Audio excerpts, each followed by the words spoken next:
To me, that was the big thing missing from their squad. So I respect the fact that SKT understood where they were weak. They said, we need a carry mindset top laner. You look at Tal's match history, 20 games of Gangplank in the last 7 days, 15-5. Vladimir, Ornn, and Camille are his big picks. And just you guys wondering out there, the Hangul for his name is Tuhal. Tuhal, yeah. So obviously that, with any sort of fluency, would be very hard to say. It's far away from Thal, which sounds like Thrall. It's not that one, so we're going to go with Tal as his name. Yeah, it's about the closest thing that we can get to. We confirmed with Joel. He gave us the approval, so... If you got the Joel thumbs up, you're doing something right. But let's look at the draft here and see if either Jin Air or SKT can get the thumbs up. Remember, we're expecting many more carries, and that's why you see a blue side Gangplank ban. They did it against Untara, but I think much more useful here against Tal. GP, yet again, going to be coming through. So Jin Air don't want that in the hands of Tal. As you said, carry-oriented, so that would very much play to his wheelhouse. And this is actually going to be the Caitlyn ban drawn out by SKT. I think they were probably surprised to see him prize it over other AD carries. Remember, Tristana and other picks like Varus available. So they ban it away. The final ban will probably be the Kalista. See how Teddy's feeling about potential Ezreal play, unless he wants to opt out of that by banning something here. Well, it's going to be the Sejuani yet again out of the hands of Wolf. He says, give me a priority ADC. That is exactly what Teddy says. And after hard carrying Legendary, his team's like, yep, yes sir, here you go. Going to be one of Kalista or Ezreal, or they could choose to leave both open and make the choice come through. Leaving open Kalista, never something that's a big choice in Korea. What the final decision is here by SKT. They do. They're willing to force the trade.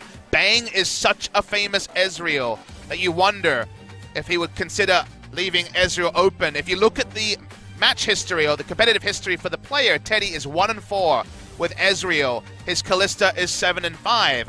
So it's actually a very difficult choice here, and maybe he'll even give SKT their choice. Yeah. As they just take Azir over everything open. Very interesting to see. And say, do you want your famous Kalista or your famous Ezreal? Because both of them are historic picks for Bang.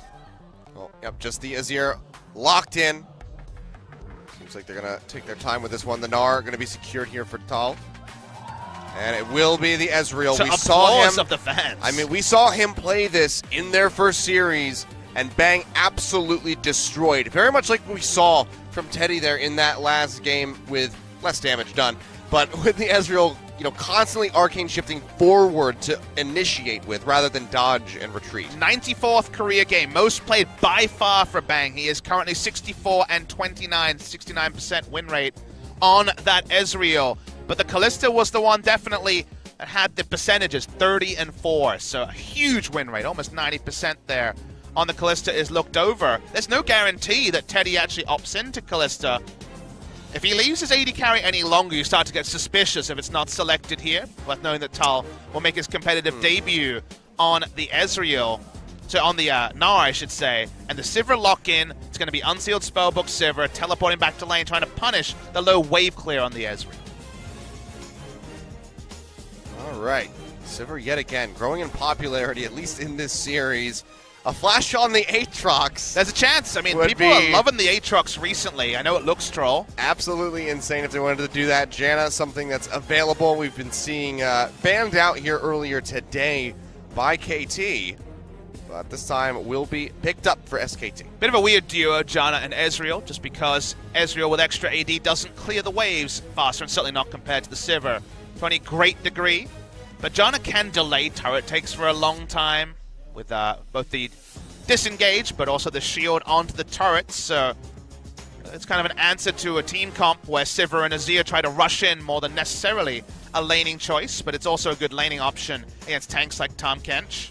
Seems like Jin Air weren't going to play with fire a second time here. Achilles are going to ban Zoe in the second round. I'm so sad.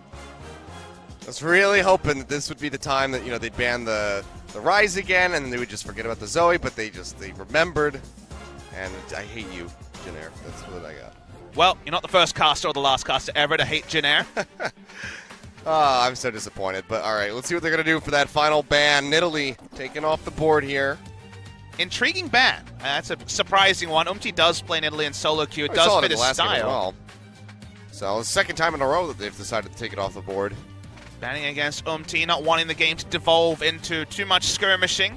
It's also a great coverage ban for a new jungler because Nidalee gets going, Nidalee gets snowballing, starts battle warding, and you don't have a lot of experience, you can struggle. And look at this other ban going for banning the pawn special and banning away the Veigar, which we certainly could see as a matchup in the telecom war on Wednesday next week.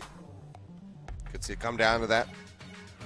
Could be the J4 though. Very simple choice of the Jarvan, so Faker's getting counter-picked this time as we're waiting to see where Umti goes.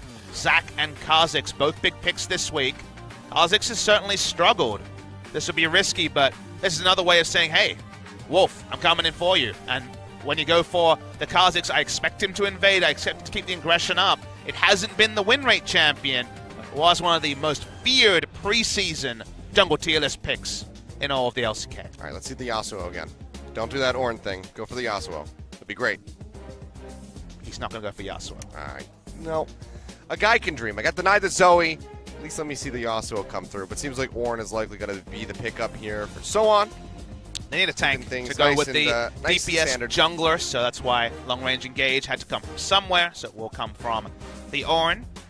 Looking for Faker, who doesn't often leave his pick for last. Who knows what he's considering here? The Malzahar is open. The Kassadin is another choice. You need strong side lanes for this. The Gnar qualifies, but the Ezreal and Janna doesn't. But it could be the hyper carry that Faker wants, and he craves a carry performance, goes with the Kassadin. Very interesting stuff here. Painful early laning phase, but can certainly come through a trick and can assassinate what is mostly a squishy lineup. 3 squishy members for Jin Air, and then the Tahm Kench can only do so much against Kassadin. The chase will continue even through the Devour, but a risk taken here. They do not have 2 winning side lanes to complement the Kassadin, but they're going for it anyway. Well, they didn't really have the winning lane set up for them either in the last game with the Shyvana. Didn't really work out that well for them, but this time around should be a bit different.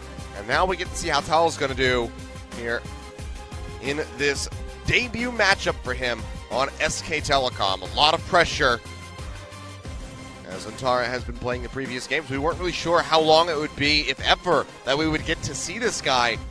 But the decision has been made. Game 3 versus Jin Air. Turns out that's going to be the breaking point where they have to go ahead and sit Antara.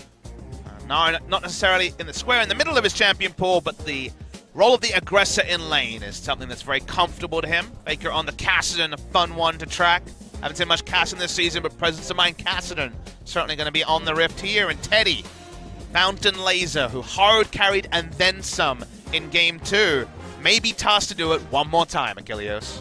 All right, this time trying his hand at the Sipper, something that Bang has been bringing out pretty consistently as of late. We'll see if he can have that similar performance like we saw from him in Game 2, if he can yet again hard carry his team to victory. Ladies and gentlemen, let's go ahead, load onto the Rift for the final game of the night of the week here at LCK. Jin Air GreenWings versus SKT T1.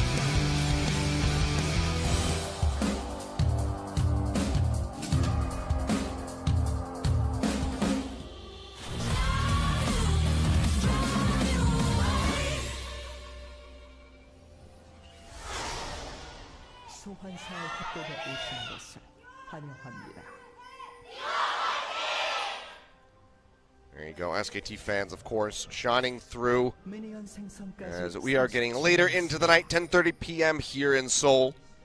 The fans dedicated, still sticking around, cheering on until the night ends, Papa Smithy. And the OGN Legion fans going to grow to love you, Achilleos, because apparently you represent the late nights. You represent the games going long, more League of Legends for everyone at home. Ooh, a Tal fan. I hope that I'm a little bit more of a Conan rather than a Jay Leno for the late night crowd here. I don't decide that one. That's for the OGN Legion to decide, but cool to see a Tal fan in the audience. Probably couldn't have known he was playing today. But one thing leads to another, and now we find ourselves in Game 3 of Jin Air versus SKT. If you're just joining us, KT Rolster were able to 2-0 in their series to start the day, but was a bit of a topsy-turvy one. They weren't necessarily heads held too high, beating MVP, but they were able to at least deny a game victory to MVP. A win is a win, so at least fortunate in that regard. Picking up the 2-0 there. Justice going full laning phase with the Summoner Aerie here. It's his choice over something like Comet. Unsealed Spellbook Sivir, now standard.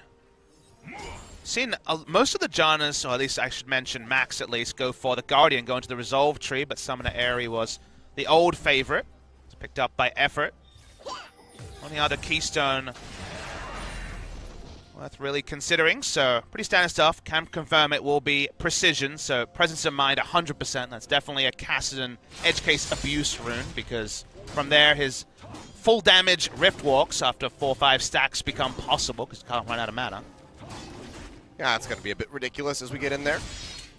Gotta give, credit to Umti for that last game. Very high kill participation. Even by the end of it all. Let's go ahead and flip straight through. Yeah, damage per minute by Teddy, 1,241. See if SKT can tighten up their early game, because Umti certainly is going to go hunting once more. Has a good idea of where Jarvan is. We can see that Wolf is pretty high HP. He's wrapping his way around. He thinks he's at isolated, Raptors. He would still get pretty destroyed. So yeah, not going to find him at Raptors. Even though, well, I guess the ward was there, so he would have seen that anyway. But instead just takes a long route around, seeing if he could spot him. And then starts these up. Coming in, throws down the banner, spots him out, has the smite ready to go. Will take that one away, but now isolated.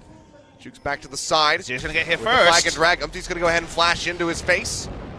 Hits him with the void spikes over the wall. Wolf goes low, flashes down for both junglers. Just so cool to see Umti play like he's a Smurf jungler. Trying to go in there, try to hard carry, target out the enemy jungler, try to take advantage of his experience advantage over Wolf. 3 games in a row, he's been the central part to the early game advantages. And even though it's flash for flash, that relieves pressure from his lanes, and he's not respecting the chance of Wolf invading him in his own jungle. So, alpha move there from Umti. See though, Bang starting to rip apart Wraith, has to go ahead and pop that shield. Arcane shift forward, another hit. Exhaust and Flash still available, as is the heal there from Teddy, but Wraith really wishes he took Unsealed Spellbook so he could teleport back. This is brutal, and this is basically what happens when you give Ezreal over to Bang. You mentioned it, but his game, it's game 1, where he played on the Ezreal, was a thing of beauty, for sure. By far his most played champion. Wolf coming to help him out. Knows the low health bar. It's going to be a ward. Expecting the potential gank coming through after so much chunking went on to Wraith. Wraith has the minion dematerializes, it looks like. They look like little health pots, but I know he doesn't have the Gangplank Keystone. No Kleptomancy there, so it makes sense of it being the minion dematerializer. In the early lane, So1 pretty happy here. It's only when the Black Cleaver comes closer that feels like the first item by the Phage is bigger than anything that So1 can put together. But guess what? He's Ornn. He gets to duck in and just buy some items towards it. So has that item advantage, as he always does. Interactive gameplay. Sit in that lane all day long. He is actually recalling at the moment, so he does go back to base. Low on mana, I guess. So just going to be TPing back through. Doesn't have control of top side, so can't just rely on the spawning of the plants just after 6 minutes to top up the mana. Generally on the bot side now is Umti after his previous invasions onto Wolf. Wolf predictably going to be pretty passive. Effort spots Justice putting down a very deep ward. You know, I'm not entirely sure, but we've had a lot of Infernal Drakes here tonight. Feels like almost every game has had an Infernal Drake start just about. I think we had one Cloud Drake. Never going to complain when we roll high on the Infernal Drake, which always causes the most drama as no one wants to give it away for free. Presence of Mind confirmed as Faker levels up to level 6. Worth noting that Faker has stayed equal in CS to an Azir, which already lets you know that laning phase is going better than expected for the Kassadin.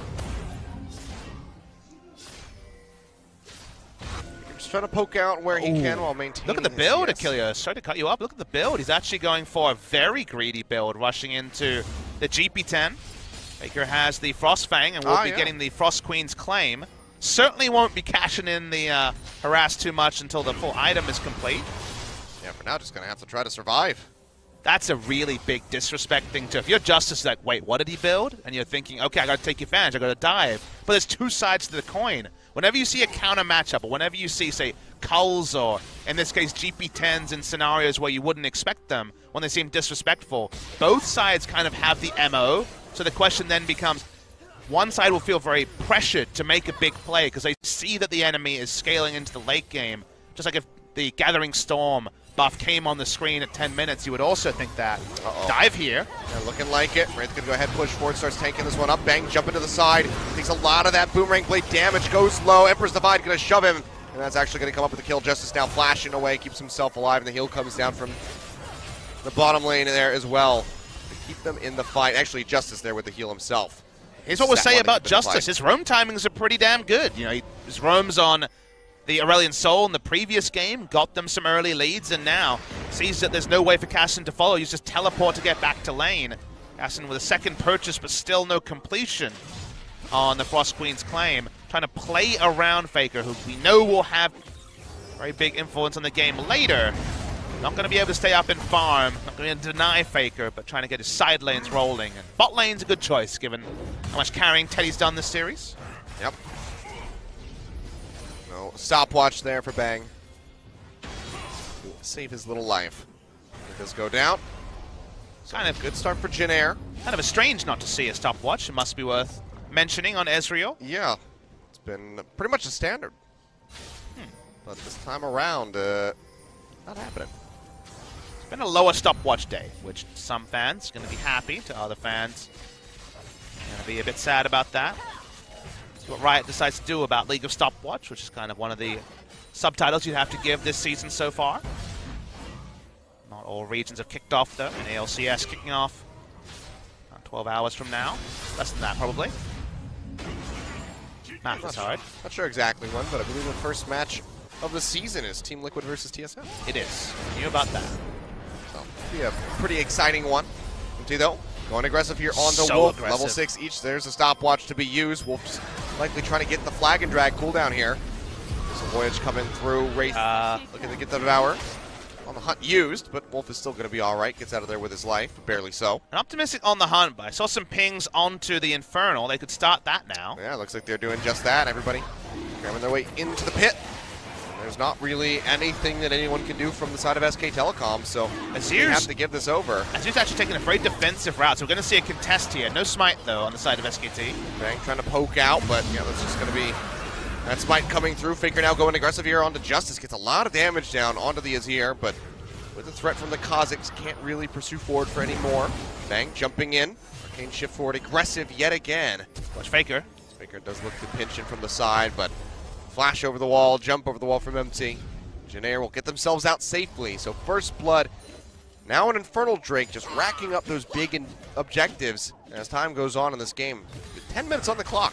As we're seeing GP10, it's probably going to be Abyssal Mask from Faker on the Kassadin. Still going to be a mana item eventually. Faker jumps over. Goes over the wall, sees MT, goes ahead, gets the true sight on him. We'll try to take away this blue buff. Looks like they'll be able to get that with relative ease. Not too big a cost from the side of Justice, but a frustration no less. You can't control everywhere on the map equally, and they just came out with the Infernal, so permanent stats there for the side of Jin Air.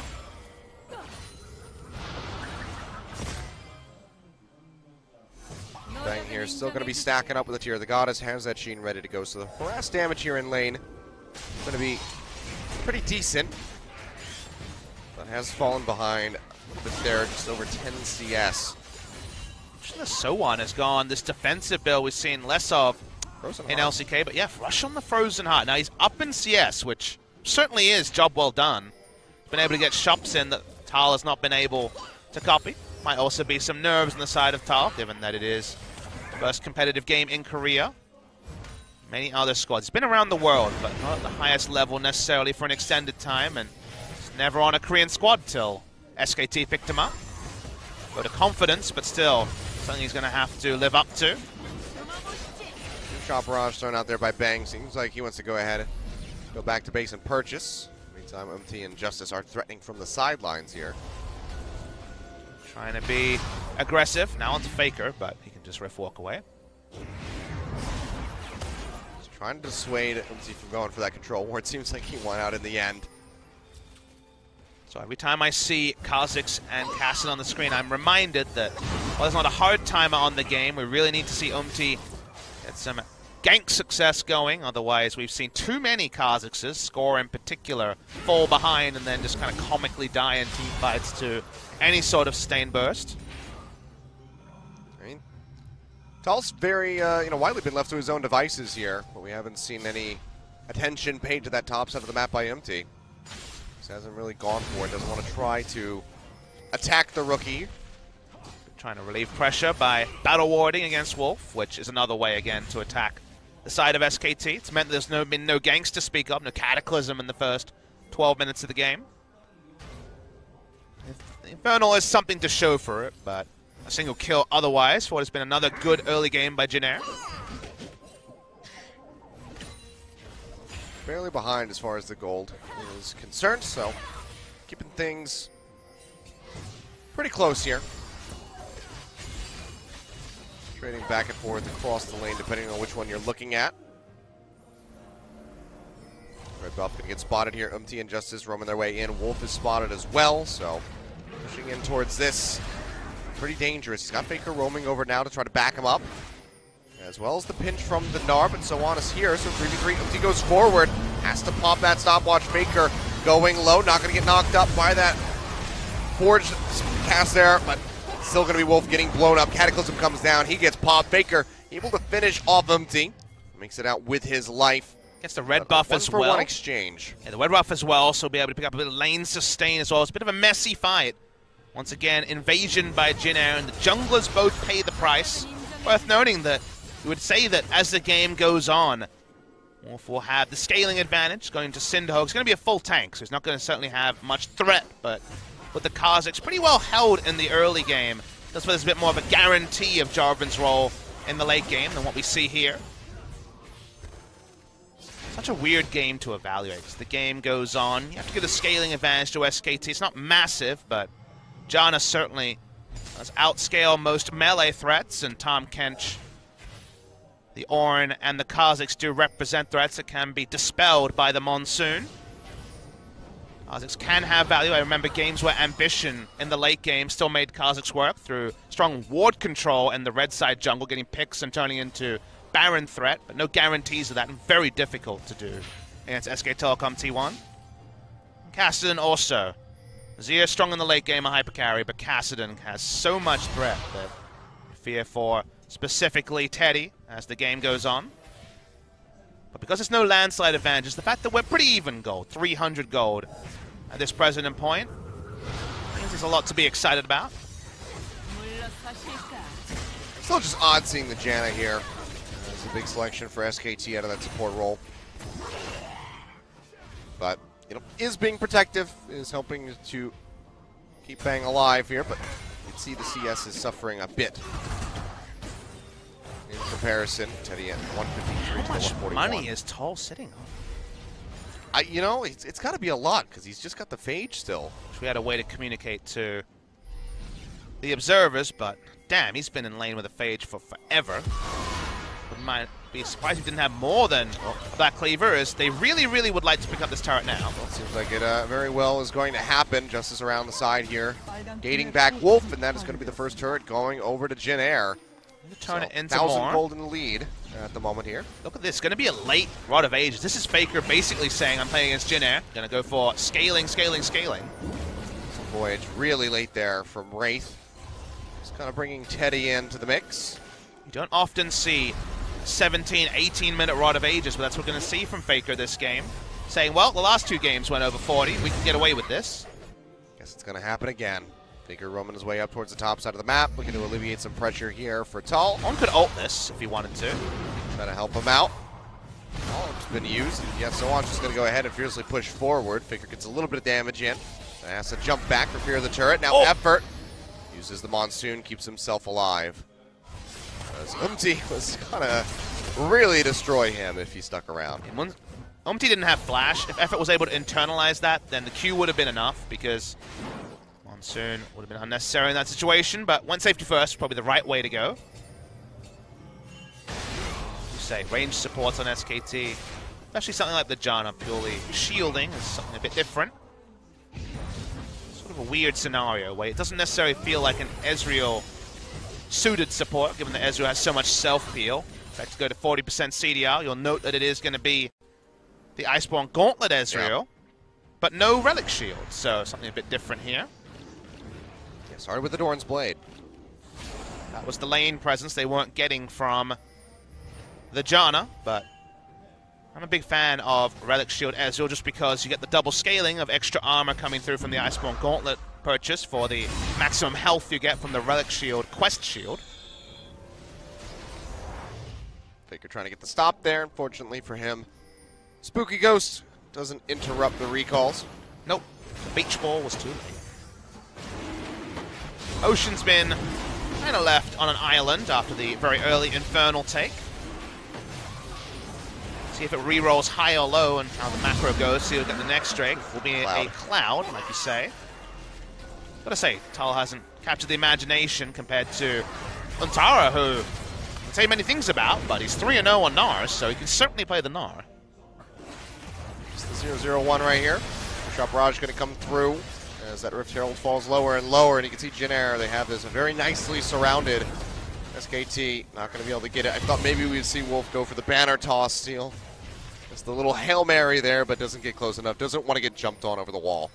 Credit to Jin Air, they actually sent multiple members. There's 3 on it, so the damage was coming fast enough that by the time they got that little vision, they realized that SKT couldn't be in position to contest it. So ends up being a freebie.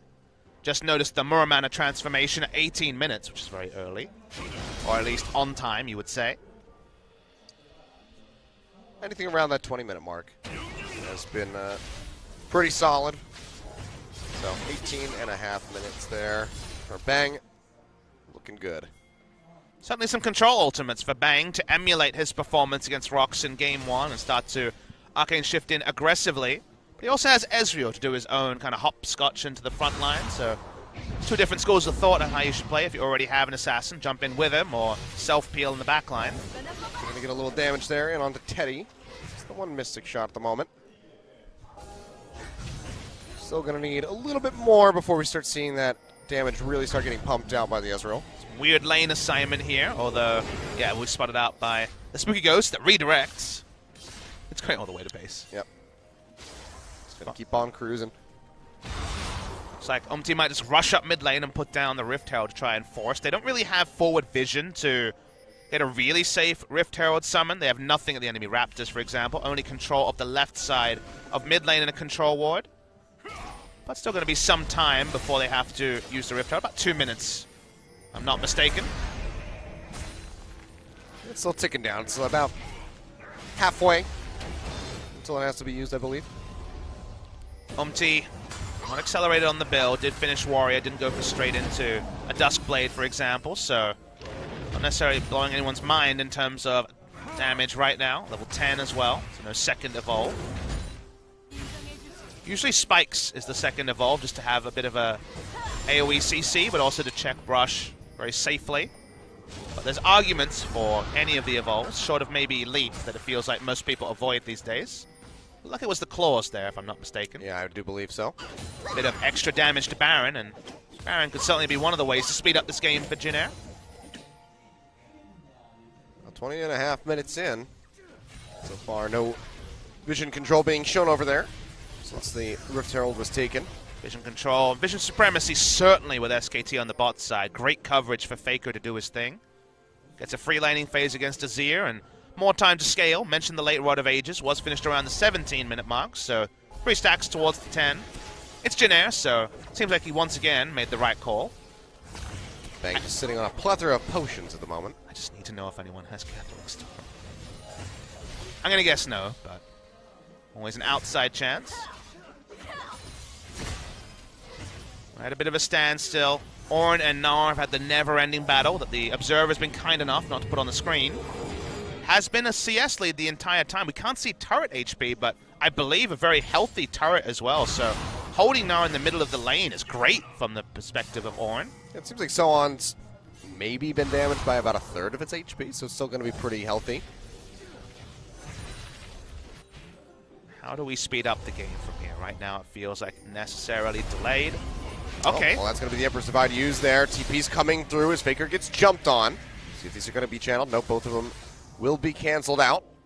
First teleport was from Gnar, going into Mega, as we can see on the screen, but doesn't end up mattering. Yep, he and So On both popping those TPs to join into the bottom lane, but going to be unnecessary at the end of the day.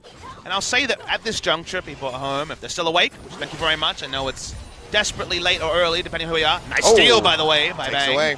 That'll wake you up for a moment, but otherwise, should notice that we've mentioned that we feel that SKT has the scaling advantage, and even if you just look at Rod of Ages, like Faker probably preferred 10 Rod of Ages stacks before he fights, so 5 more minutes of Ezreal trading farm with Sivir in the mid lane and Kassadin trading farm in the side lane with Azir is probably advantage SKT. Keeping it close. It's still only just a few hundred gold separating them at this point. Thought maybe we would get a clip of the turret there, but not quite. Instead, Dal's just going to have to deal with the Rift Herald all on its lonesome. We've had some sad Rift Heralds so far today. Yeah. Really haven't been great. And this one, well, he might not even make it to the turret. Nope. Yep. He's, that's disappointing. I mean, that's another one of those things. You know, Jin Air was setting the pace of this game, and it's like, okay, you know, wow, they got the first kills to come through here. Then they get the Rift Herald, they've got the Infernal Drake, and then, well, the Rift Herald just kind of does nothing. And they had first brick as well, so they had a lot of those early advantages, but the Rift Herald doesn't even represent an outer turret. So they weren't able to push Vision up. It doesn't even represent damage. No, I mean, there's just never been able to push up Vision, so it ended up just being down a lane because Umti was never in a great position to aggressively channel it, so complete waste of that ability.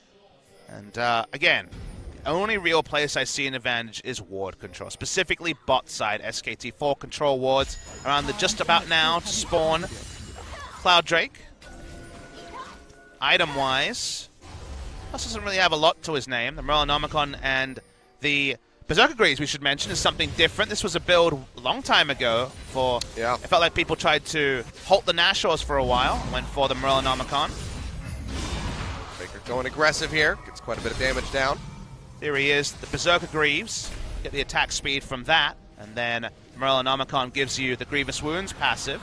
Can work against Janna, so if a team fight comes through and they're able to negate the massive Janna reset, that might be important. Probably not going to be able to negate the Cloud Drake going down, though.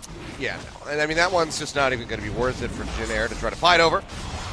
Just tossing the banner to make sure they're safe, and we're going to have another Ocean Drake coming through after that. Baker moving his way back down here. Moving his way some vision. to a pretty fearsome 3-item core. His GP10 has been stacking up for a long time. He's going to be... You know, Caster's never really had problems with, you know, being kited, but he's going to have also the 50% movement speed from the quests. That's pretty nice. Good luck ever getting away from this Caster. Doesn't even need to Rift Walk to get the next round of spells. Yeah, on the hunt might not even be enough to really save you. Nope. He's going to be sticking like glue. He's got the Lich Bane completed there.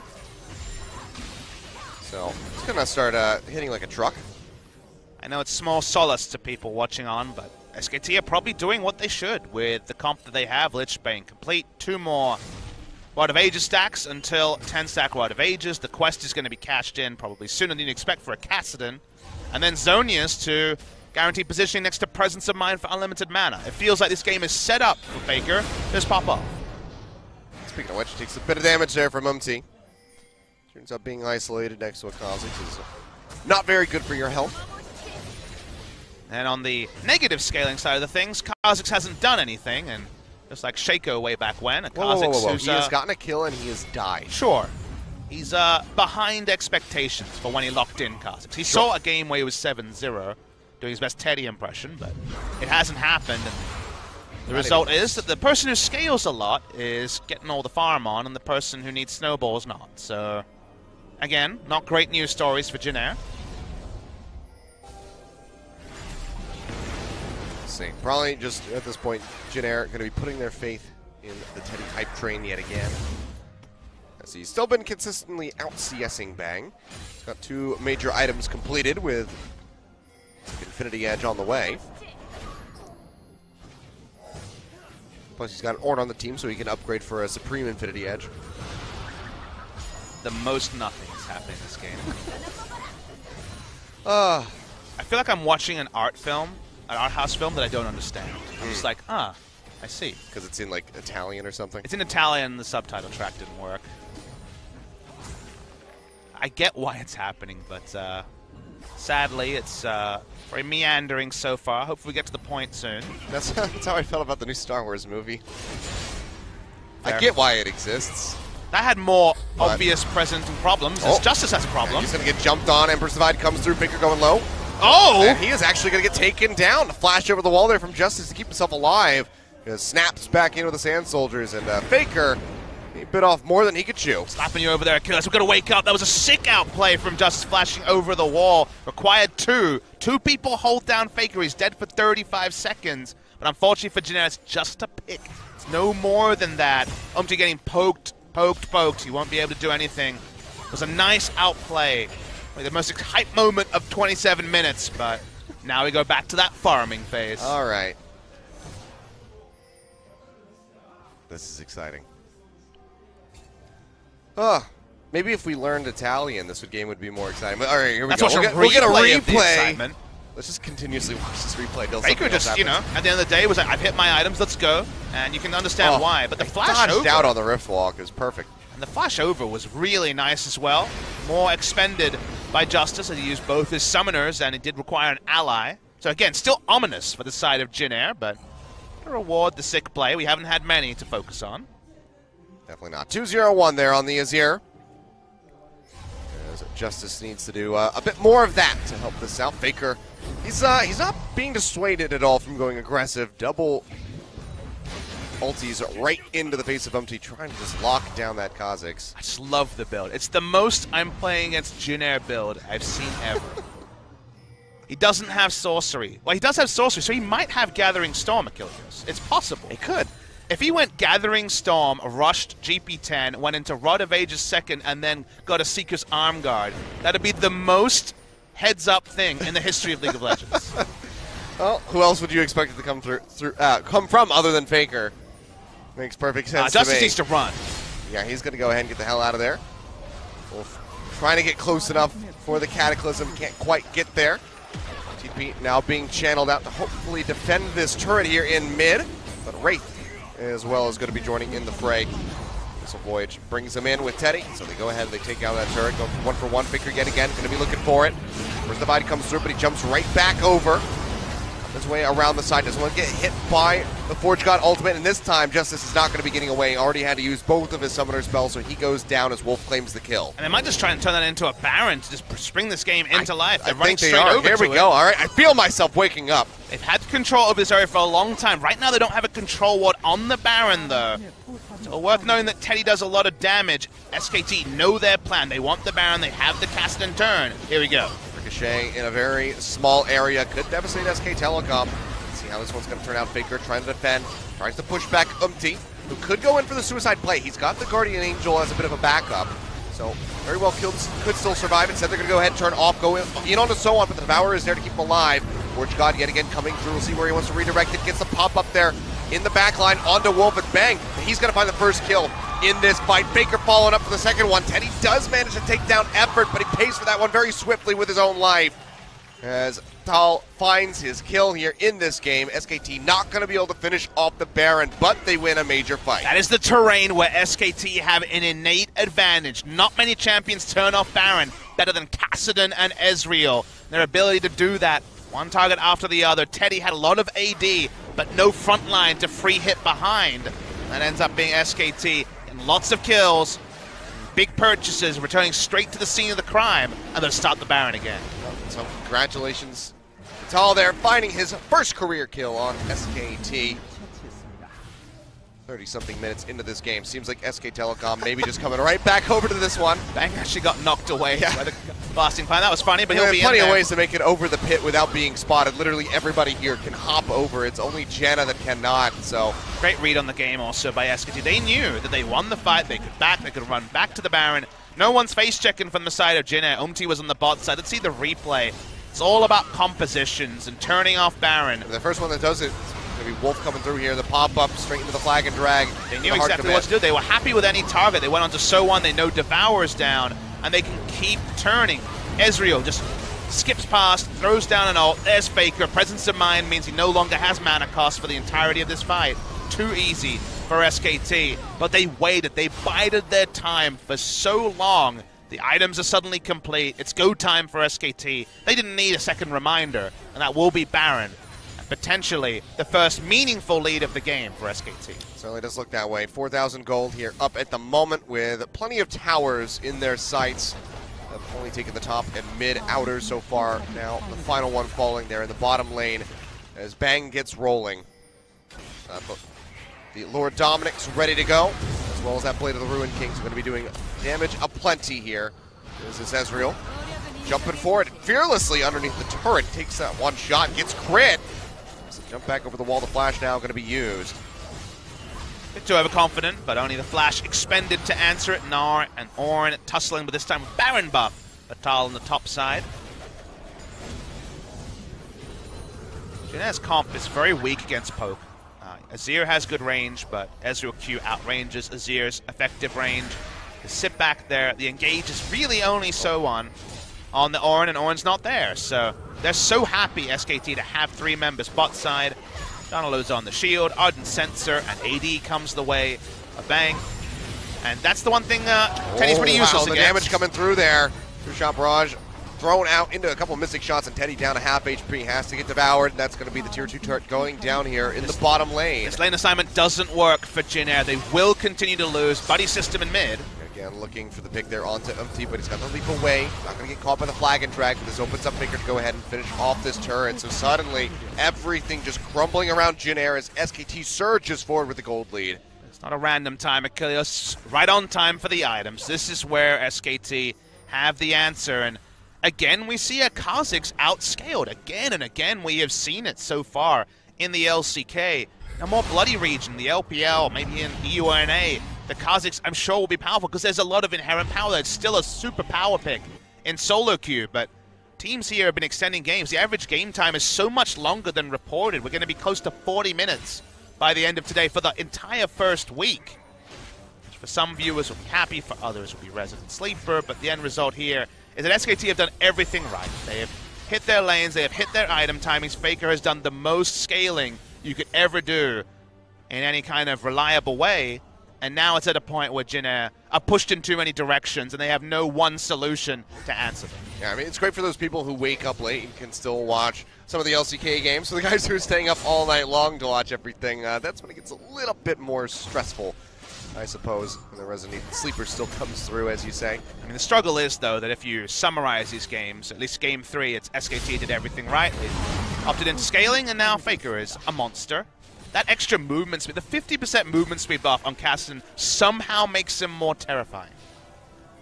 I mean, you can just never get away. He actually is like a horror movie villain, where instead of just tripping, he's just always right there behind you. You remember when Kassadin would run out of mana? That's gone. Yep, no more. Gone are the days where there is no mana. And he's faster than before as well. This new Kassadin tech is not welcomed by me. Yeah, you know, it's a bit like the movie It Follows if you combine it with like the fast zombies from Dawn of the Dead by Zack Snyder. Constantly chasing you, but this time he's really freaking fast. Yep. He's got 6 items too. No death cap slot just yet, but you know the spooky ghost will be sold for a death cap if the game goes long enough. Right now, no impetus too. I'll definitely be checking on whether it was Gathering Storm in the post-game, because that'll be a fun one. If he wins the MVP, we'll get the confirmation. But sitting on 418 AP as well at 35 minutes into the game. Happy times for Faker. He pushes one side lane. Gnar, who hasn't had much to do this game. 100% kill participation should be welcomed for Tal, because there's been no lane action. It's been only team fights. That's true. Not often do you see Kassadin with 100% kill participation, because there ain't been no kills. Very, very few of them. 9 total. And it's a wonderful, wonderful game as we are pushing past 36 minutes. But it has been sped up here very considerably by SKT, who have just lunged forward with an 8,500 gold lead as it stands. Another Baron getting ready to come up in about a minute and a half, and then Elder Dragon joining us on the Rift in 25 seconds. Let's see if they can do what we talked about other teams wanting to do in the previous game, which is start with the Elder and then say, hey, come fight Baron. Yeah, double up. They have the double stack. So give them quite a bit of damage and make them that much more fearsome. People are already terrified of Faker. Give him that true damage burn as well, and you're gonna be sleeping with the lights on. Coming through, Bang goes over the wall, looks for Justice. One more hit would do it, but he makes it out of range, and Bang has to peel back away from the other members of Jin Air, but good lord, just absolutely rips the Azir apart. Yeah, one Arcane Shift forward means one free Elder Dragon. No way to contest this now, the side of Jin Air. Bang's Ezreal has been a real big treat so far this season. No wards, even in the area coming through from Jin Air. They give up the hopes on this one and recall and reset for Baron. They know it's going to be coming soon, but this is the dream we spoke about. Even though the shot going to come through for the Ezreal, I guess it's probably a pot at this point.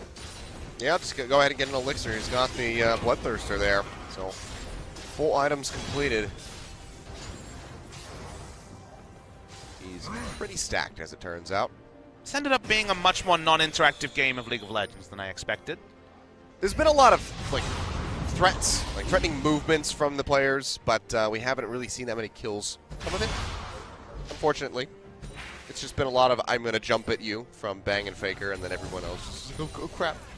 I feel like Faker lost his patience a couple of times, and you know, I'm pretty sure he wants to try to squeeze in a stream tonight, so he's trying to get home as quickly as possible. He's still got to do a fan meet after this and some interviews, you know.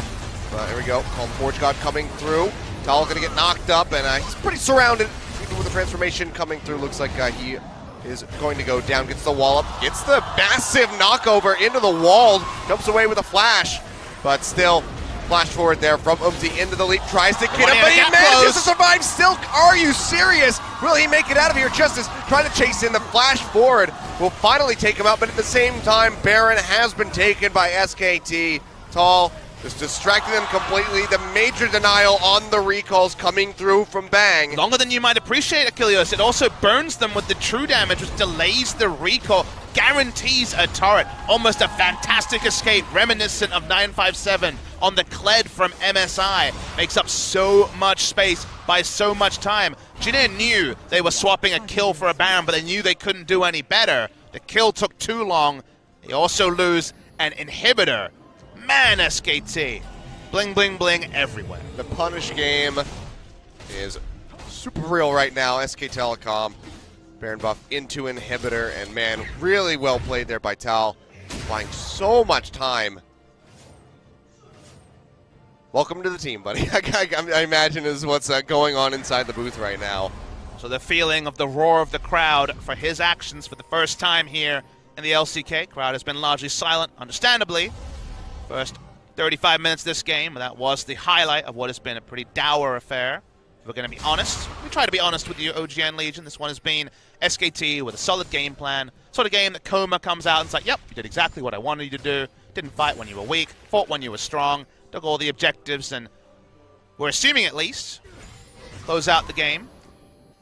Worth noting that we're certainly looking that way. Teddy is not as busted as he was in the previous game. He's getting close, though, Achilles. I mean, as far as his items are concerned, yes, but he needs to start having the pop-off moments as these fights develop. So, SKT, though, I mean, they can be as hard committed as they want, or they could just be very lazy about it and just keep firing off Mystic Shots and Null Spheres to try to poke him down. My favorite reality when KT does their prep for this, for the big band prep, is that SKT are 4-0 with Gnar and no victories with anyone other than Gnar, which is pretty amusing, but that's been lane pressure they needed to carry a lot of these games. It's going to be the future recruitment strategy of SKT top laners if things continue the way that they kind of always have gone. It's fair. They've had a lot of good Gnar. They've had a lot of good Gnar players in their time. Welcome to the team. Marin and Duke, also great Gnar players. Alright, SKT looking for a way to break the base. No spell shields down, that's something. Let's see an Orno. Oh, the Forge God yet again, but the knock-up, denying the bounce back. Really well timed there by Effort. Hard to say if it was fortunate or completely timed, but we'll give him the benefit of the doubt. Yeah, we'll just give him that credit. If you play it on SKT, sometimes those things really are just planned out. Minion wave in mid lane wasn't pushing, so the fact that Azir was able to clear the super minions in top lane to no penalty was relevant. Faker decides not walking. He's taking a teleport. You know, I mean, it was a really nice play if that was intentional, getting the knockup, but it's really not even that consequential because Sowan's already got another call before he's got ready to go. Cooldown on that is absolutely ridiculous. And that's even without ultimate hat. Yeah. I believe he gets sub 40 seconds with ultimate hat. It's just plenty short right now. It's just, you know, this is basically a Lux ultimate without the damage. Balance idea. Give him refresh on it. It feels like he has it already. 10 seconds off for everybody who gets knocked up on the bounce back. Just keep chaining them together. You got another one up by the time they hit the ground. Well, we're going to see one very soon because SKT want to break the base finally here on the bot side. Just another knock up there on the Sowan, but there we go. Faker into the mid lane with the Lich Bane. Let's go ahead and knock down the turret. Exposes another inhibitor. Super Creeps pushing in, working their way in towards those Nexus turrets. Bang, getting some alone time. Just trying to get those Sheen procs in. Here comes another one. Bounces back.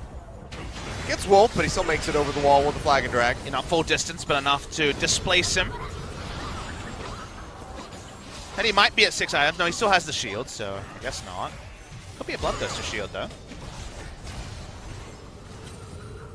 They're not doing a lot wrong this game, but Sivir's range is being very well taken advantage of. Oh, man, it's just SKT just throwing literally everything they have down the lane. Whirlwinds, Mystic Shots. Good news. The Fountain Laser has been achieved. It's got 6 items. Hasn't sold his boots. That's the full Fountain Laser. I mean, Teddy is... Look at his CS. He's got a lot of them. That's ridiculous. 582 and 43 and a half I mean, minutes. consider what his average CS is going to be this week. It's going to be like 400. It's a ton. Insane. Teddy's I think pretty no matter good what, at League of Legends. not having a victory, if that's how the rest of this game turns out, I think Teddy has basically justified a raise for himself. Well, let's put it this way. Probably going to be Jin Air losing this game, right?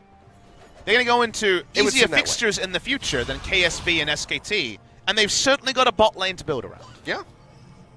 Wraith hasn't done too much special, but I think his laning phase has helped the team. Sungyun wasn't a slouch, but I believe Wraith's a better laner. So not Sungyun, I should say Snowflower wasn't a slouch, but I think Wraith's a better laner than Snowflower. Certainly got something for future weeks to face when the opposition gets a little bit less stiff than the world champions and their defeated finalists. I mean, I watched this game and I wonder, would KT beat Jin Air? And it's hard to say. It's not as clear cut as you would think. You know, so far my KT predictions haven't been that on the ball, so I'm going to hold my tongue. It's very true. Super Infinity Edge here for Sivir. Oh, there we go. Pop up there onto Sowan to take him down to about half HP. Trying to get that Ornn out of the fight, but they at least get the flash away. It's quite a high armored team, as everyone other than Janna has an armor item, even the AD carry because of Iceborne Gauntlet, and Zhonya's is there for Faker. With the upgraded Infinity Edge, still a lot of power on Teddy, but he can also be popped in an instant. So difficult to actually output that damage. He's been outranged so heavily in team fights that the early laning phase didn't end up meaning anything because the early game was about as non-interactive as can be. We've had 10 kills in 45 minutes. Classic Jin Air. And if we go for another 3 hours, I believe 2 hours, sorry, we can carry the viewers into EULCS. There's a chance. Just bring him straight into it. Don't say there's not a chance, Kilios. There unfortunately is a chance. Faker, waiting in the brush. He's going to be found by Umti. He's going to jump forward. Oh. Faker going low. He's Jumps so low. away with a flash. Gets another Rift Walk. Redemption. Will it happen again? Oh, boy. We almost saw 2 rainbows in one day. Doesn't happen, but Faker's out of the fight. He has teleport. He does have TP, but he's got to get back to base. And the Baron's already gone so low. They try to go for it. Wolf over the walls just a little bit too late. And Umti confirms the Baron. And just like that, Jin Air have a chance to bring this back. Insane. And this is with the 6 item Sivir that could potentially do work. This game has been so under control. Faker's coming in. TP in on the flank here. Faker jumping in, finds Sowan's chunking out that Ornn. Umti going low, will get the GA popped. Dead here. Wolf has to get out of there, and yeah, it looks like Sowan. He's got nowhere left to run. He's going to go down. That is going to be Umti falling as well. So 2 Baron buffs already eliminated. SKT, can they push in and knock down the inhibs? That's what's going to give them a lot of free range here. They might try and end the game anyways, Achilles. So1 is the only person who's really a frontline. A lot of damage, sure, on Teddy and Justice, but not in a 3v5 scenario with this Janna ultimate up as well. See what SKT wants to do. Because of the Baron buff, actually, I take it back. Ending the game's actually really tricky. Yeah, not going to be nearly as easy, but they will go ahead, break down these inhibs. Seems like they might be able to just complete the sweep, go through, get all three of them. So going to be a really difficult base defense here from the side of Jin Air. At least Teddy will be able to work down those minions rather quickly. This probably does mean that Jin Air will never get the fight they want. If they're able to ace SKT trying to end the game, can they do it in one push? The answer is probably no. Consider that they still have an inner turret to the side of SKT. We're going to see the replay of this particular engage. Very smart Baron. The catch on was purely just catching up to Faker and being able to do a lot of damage. Even this late in the game, only Zhonya's for defensive stats, but the teleport comes in. So1 tries to deal with Faker, but he takes such a big burst that, yes, he's distracting Faker, and that's probably good for his backline, but people have to pay the price for the crimes of the team, and in this case, 2 fall. They lose all 3 inhibitors, and the Baron's not worth, you'd have to say. Yeah, I really thought it was going to happen again, though, with Faker getting killed by a redemption. Would have been insane to see that happen twice in the same day. But makes it out and then punishes Jin Air pretty significantly. So even though they got the Baron buff, they can't leave the base at all. You can see everybody just Here's what I'll say. contained there. I think we have a new record. I don't believe there's ever been a time where in 3 games a player's been able to sell their boots and go 6 hours. But he's done it again. He's a Fountain Laser again. I mean, he needs to have the kills to really, truly ascend to Fountain Laser status, Papa Smith. I mean, he He's just needs the front line to not die while he crits everyone. He's got the items in the CS to back up the claim, but I need the evidence. Well, you may never get it, Achilles. You may have been an implied Fountain Laser because Teddy... Look at the crits. He does so much damage. But it doesn't matter. His range is short. SKT can just all in him or try and outrange. They want to end this game and ignore a team fight. Jin Air can try and counter that. Watch Faker, though, on the bot side. He's bouncing his way through. Call the Forge God yet again coming through, but that one's going to go wide. Certainly not what So1 was looking for. Bang still just trying to poke away. Those Sheen procs in on the turret when the missing shots aren't connecting. Jin Air need to ace, and even then they may need a second ace. That's where the game is at. They don't have a free inhibitor, the ability to DPS down that fast, even with something like the Abyssal Voyage. Still high drama, still Jin Air pushing SKT to 50 minutes in the 3rd game, coming from behind to win in game 2. Led in 3 early games, but may mean nothing when it comes to match score. SKT waiting for their minion waves to group. Top minion, super minion wave coming in now. Now, as that transformation ready to go, it's going to be expiring rather soon, so if they want to go in for the hard commit, it's going to have to happen now. There we go, jumps in, finds the stun in onto 4 members, I do believe. Knock up in onto Wraith, manages to get the shield off in time. Faker goes low, has the Zhonya's up. Monsoon casting, but Teddy finds the first kill, now looking for more. Firing away, tries to chunk out Wolf, but he manages to stay alive and still has the Guardian Angel at the same time. So they get the kill onto Faker, they hold off for a little while longer, and SKT will peel back. It's amazing how this game does emulate the one we saw from KT versus MVP. You remember when Pawn was unable to do damage on the Azir? The only time that SKT are actually going to opt into Sand Soldier damage is trying to end the damn game by trying to take the Nexus. Other than that, they're kiting around. They can return. Once again, push up miniwaves, take 3 inhibitors. Any mistakes, and they win the game. Any mistakes, anyone dies, and they just end the game 5v4. But no mistakes so far. Maybe we have to add another timer, Achilles. Maybe it has to be Elder and Baron before SKT can actually comfortably close this game and ignore the insane damage that we're seeing from Teddy. 750 CS in 51 minutes. Teddy is farming out of his mind right now. I don't even know. What is the CS record in the LCK? I'm not even sure, because he might be ready to break it. In LCK, it will be a lower number than some other regions, I believe. I know we've got over 700, but I'm actually unclear As to what, hopefully OGN will be able to pop it on the screen because they've been on the ball with stats so far. Worth noting that at this point, he's getting CS mostly because he has to, not because he wants to. Certainly is completely ready for items. Don't have 6 items on the Orin yet, you should note. I'm wondering how much just spare change he's got sitting in his pocket a right lot. now. I mean, the Orin only just got 6 items by getting the Thorn Mail. Well, inhibitors respawning here. Top, mid, coming back up. Bot lane going to be on the way shortly. SKT would like to knock these down immediately. As quickly as they've returned, if possible. Open terrain around inhibitors, so very difficult for the side of Jin Air to actually engage here. A long-range Orin ultimate won't do anything. They'll back away and reload, so kind of have to hold that ultimate to stay confident. Ricochet crits do unbelievable damage, even on the 3rd or 4th bans. Janna could get 2-shot by random ricochets. Well, fortunately for Effort, hasn't happened yet, but there's still plenty of time left in this game, apparently. As we're moving on to 53 minutes, maybe we'll just go ahead and break the record again. Set a new one for 2018. Teddy's the type of airplane right now, a 777 on his CS numbers. He'll get more, of course, just incidentally.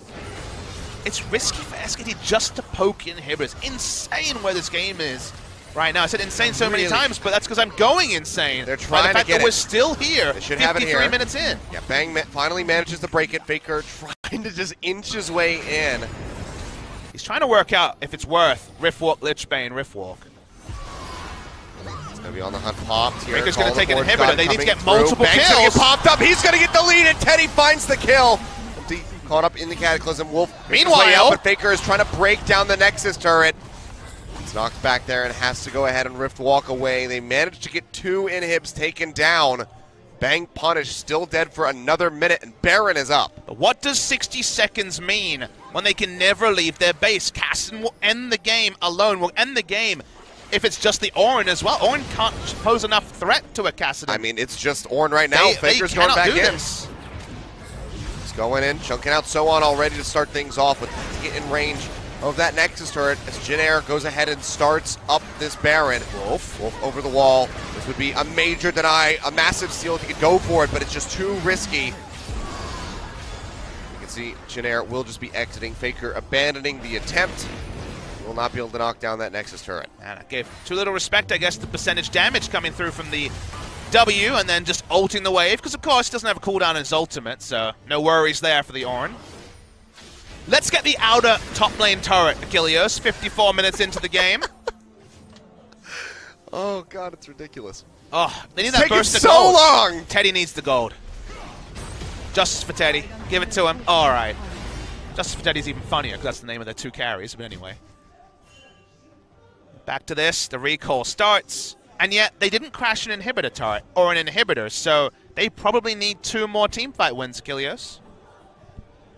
Correct. So EU LCS is now 1.5 hours away. Yep, we're getting closer and closer.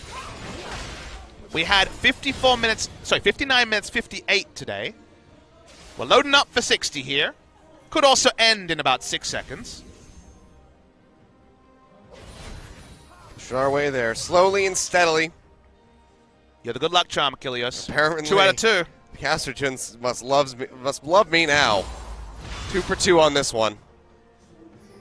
Faker moves up the minion wave. Bot lane pushing in as well, of course, because it's super minions. Lane assignment's correct here by SKT. Maybe I should cast a telecom war just so we're guaranteed 3 games. Maybe you should, Achilles.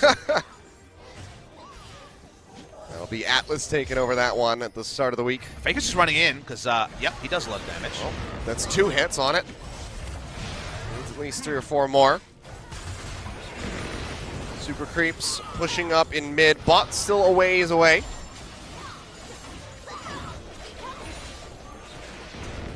As Teddy very well could hit 1,000 CS by the end of this game. Things that may happen in this professional game of League of Legends in Korea. 843 CS. What do you call the 3.5 times in Flame Horizon? Sorry, 2.5 times, I should say. Apologies to Bang. I don't even know anymore. The Orin item upgrades for everyone except Wraith, who for some reason doesn't want to get an Orin upgrade. Probably should get an Ornn upgrade. Yeah, I think at this point of the game, you don't really have much of an excuse to 500 not gold have on the one. redemption's not expensive, so... Yeah, what are you doing, Wraith? Come on, man. You'd kill Faker with it again if you pick that up. It's true. It doesn't actually do any more bonus healing. If you guys are wondering at home, haven't played the game in a while. It does give more health and stats, basically. It's all about just 1,000 more gold to spend, which is very useful at the 56-minute mark. Now, if it made it trigger faster, that would have been the way to get the kill. Fastest way to make someone trigger is to say Jin Air. Yeah, we're getting there. 11:30 p.m. here in Korea. We've had so many inhibitors down. We could send a downed inhibitors record if Jin Air actually goes on to win this game, because they just cannot actually, with their members, spread themselves enough to actually answer something like a Kassadin plus multiple members on the other side of the map. Faker's hunting.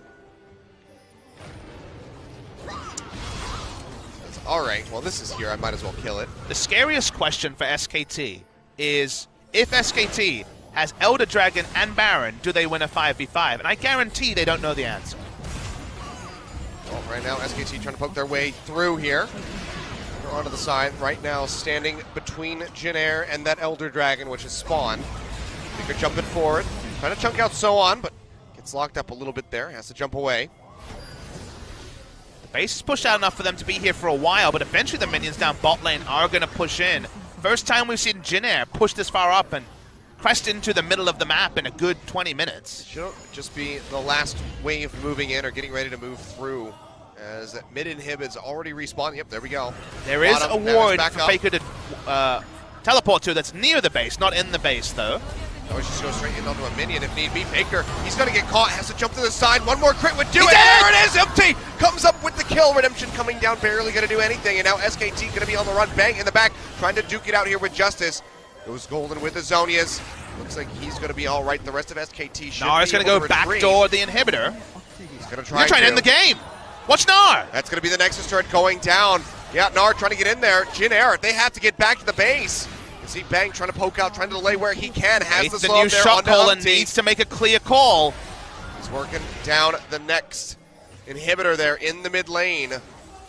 Tal just trying to burn through it, but he's going to have to maybe abandon this one soon. Wraith probably has to flash. Doesn't have flash. Bang going forward. Humpty here, right up into the front line. Almost gets popped with the GA. Goes in, tries to finish off Bang. One more hit. Gets the GA pop. TP now coming through from Tal. Getting ready to join in. They missed the Mystic shot, and the Devourer is there anyway from Wraith, so keeps the Kazakhs alive. They're going to go straight for the Elder. Ornn won't be there, but he'll get in ult range soon. Only 4 members, 15 seconds for Faker.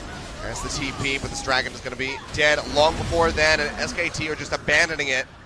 Wolf not risking giving up his own life to take that one away. Jin Air might win this game with multiple inhibitors, 3 down for so long. The fight they have to go through to just get a single damn inhibitor requires so much pandemonium on the map. 59-58, just last game, or last series I should say. We're going to beat it. It's going to go 60 minutes here. We're going to Crazy Town.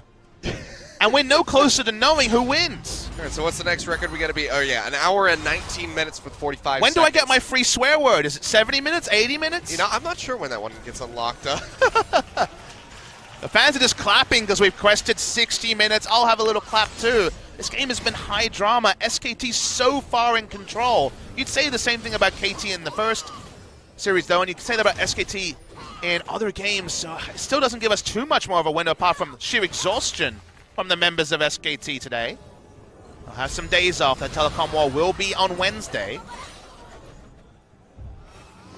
Still time for Jin Air to make a mistake. Someone pops, the game is over. I mean, anybody at this point can make a mistake. Teddy has to be the one Ornn that they're trying is to get on top really of here, far away. I mean, look at this. He's just melting down the turret. Jin Air going to be on the offensive here. Can we call him the fountain laser now? I think he's getting ready to earn it.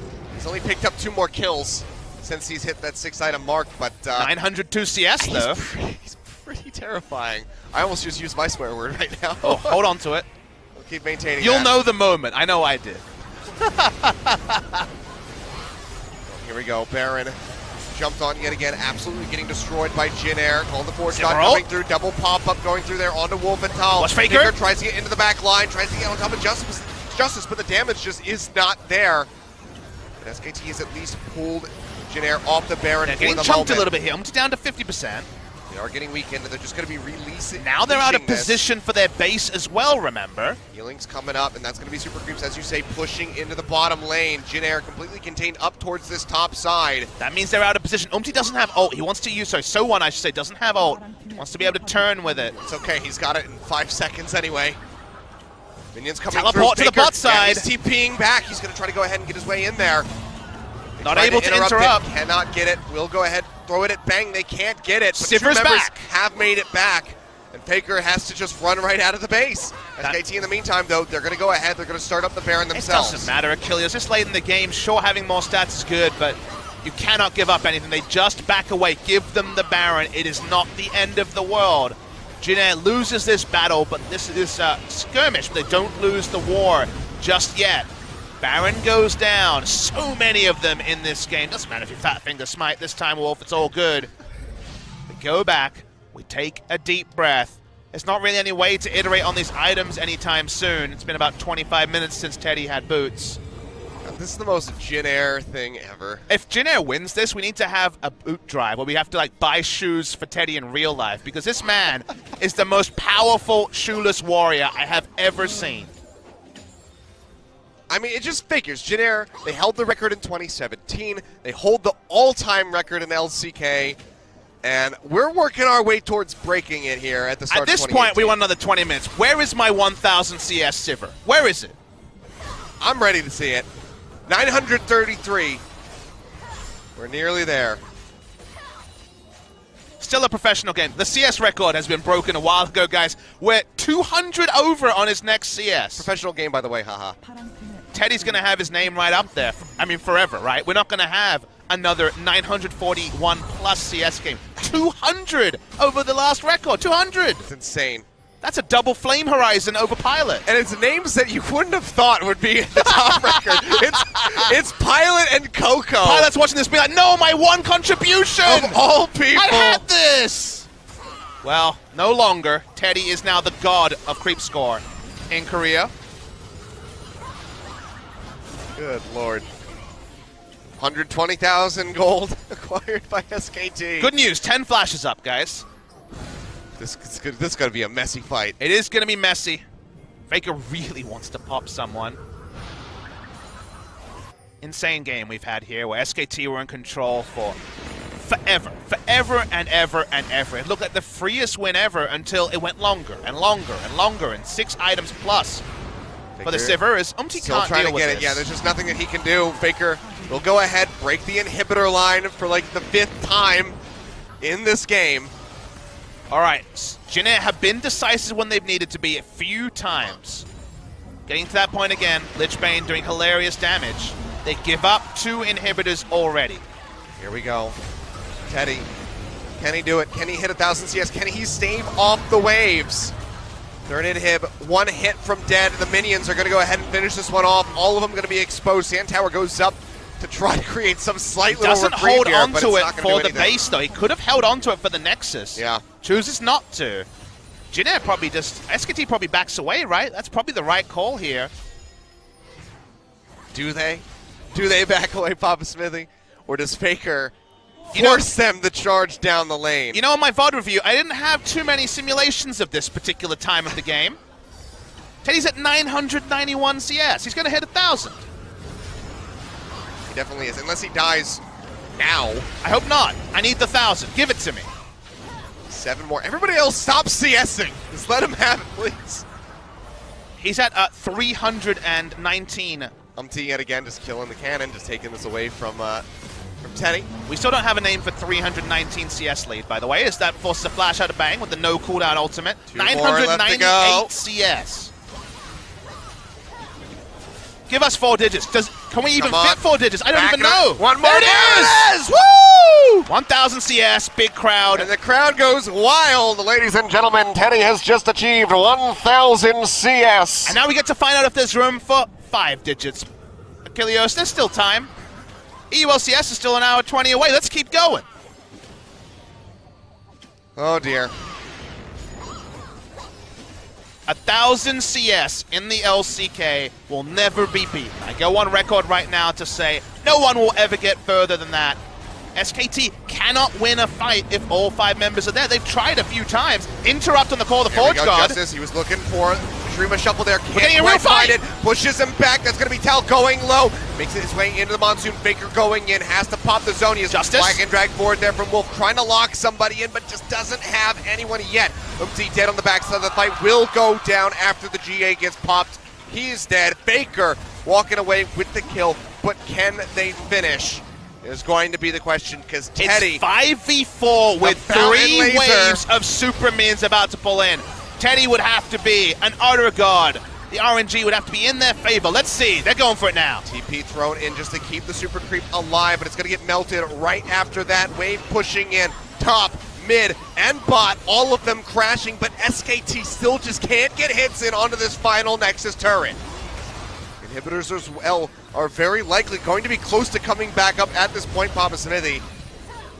They need to show threat the moment people walk up, though. What? They're walking up now. Faker going in, looking for Teddy. He's so low, he's still alive. Manages to stay alive, now looking for Tal. Doesn't get locked up. He might be able to turn it around. Might be able to take him out. Turret does go down. Nexus exposed. Tal getting popped. Will be coming back from the Guardian Angel, but he's immediately destroyed. And Jin Air will hold out yet again. 68 minutes just about on the clock. They are not going down. While we still get more time, the Nexus turret going down is big, though, Achilles. From my belief, if you put down a sand turret, it doesn't necessarily count as something to stop the Nexus going down. I believe if you put up a sand turret, you can still attack the Nexus and end the game. So that is going to be very relevant now. It was worth one person dying for them to take out that particular Nexus turret on the next attempt. Can you stop the Peke-style ending from Faker? My first impression is no. Somebody has to be in the base at all times, so they have to scour the entire Why would you leave the base? The Baron has so little value at this point, Achilles. You don't need to commit for that. You don't want to give away both, but you don't have a choice. I know. I'm just reinforcing that the back door will very likely be there if they left the base for whichever reason. This is absolutely absurd. We are now pushing in towards 70 minutes on the clock.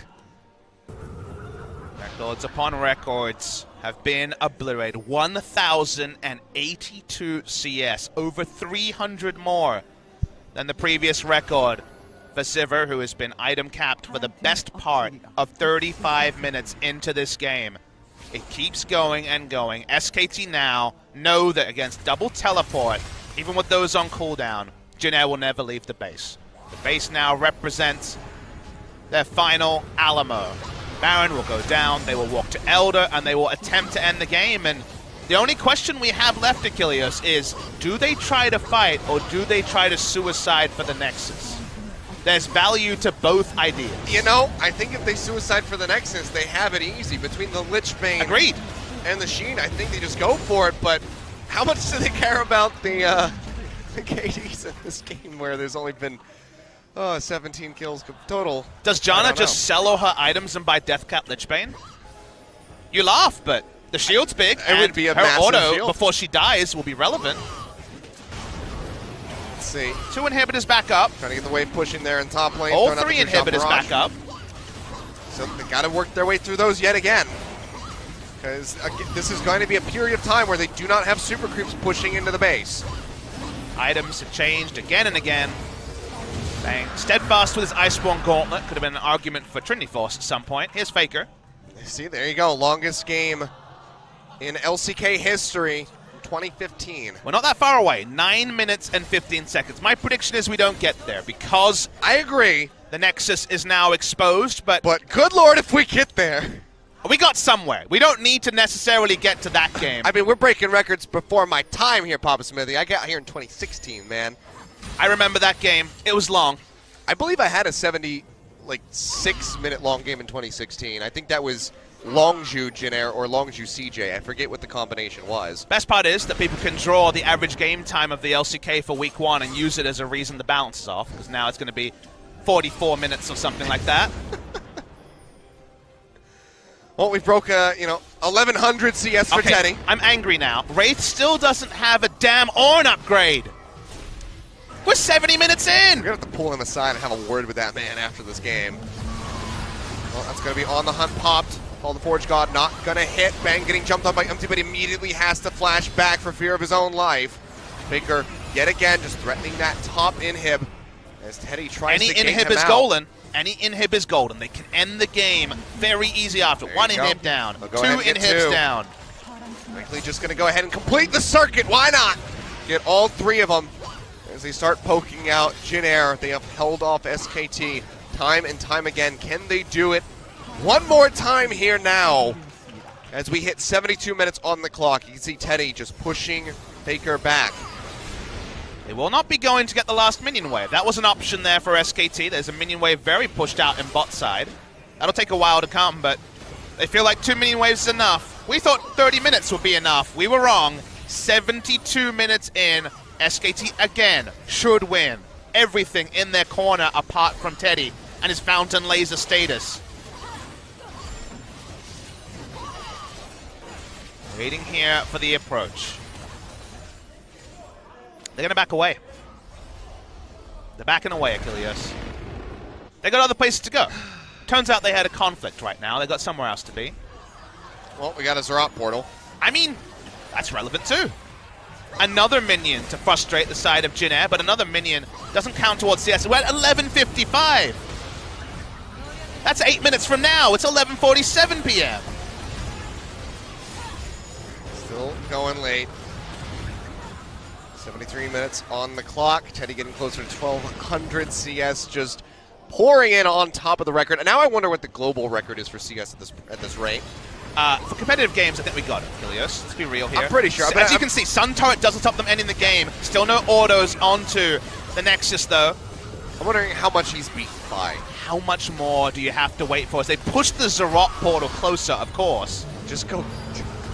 Watch Faker. Way, Watch Faker. They go have in to there. respect him. They can't choose whether chasing or backing away. They have to ensure that Faker's not there. Faker flashes away. There's 3 flashes down on SKT. At this They rate, can't finish. I really would just like for them to go in, go for the suicide push, and end it. You know what? I'm ready for more. I've been there for every game of this damn week. I'm going to be there for every game of this damn year. We are making history here. This is a history-making game in many different ways. 1173 CS is utter insanity for the Sivir. The game time is looking more and more like it will hit that 79-minute mark. 80 minutes the dream is the new story for us here at Kilios. Oh, He's 435 CS above his opponent. Let's just call that the Teddy Horizon. yeah. I mean, he's earned it. We have to. You can't call it anything else. His name has to be in it. It can't involve Flame. Flame never crushed anybody this hard. I mean, I watched those games. He definitely crushed noobs hard, but it was a different time. In a the different modern way. era, in the modern era, the game's not supposed to go 74 minutes. Yeah. You're not supposed to hit This is- 1,200 CS. This is ridiculous. Which is coming soon. He's got an improved Trinity Force now for a bit of movement speed. That's nice. I was wondering how he only had 9,000 in the bank. Bang! Losing by 350 CS is going to be the second highest CS, it seems like. Yeah. They're both just gonna take over the top spot, the former ones. All right, Tal. Faker, watch Faker here. He's going to get... Got the transformation ready to go. Jumping in on him. Call the Forge God coming through. Faker. But watch the has base, to watch go the base, golden. watch the Nexus! He can't get the interrupt. Teddy, he's going to take down Faker. The Nexus is still untouched. Tal now having to run away. Dead as but well. Teddy just does so much damage. Rips him apart. The GA going to get popped. And the Mininar is going to go down. Teddy, the fountain laser just ripping them to shreds.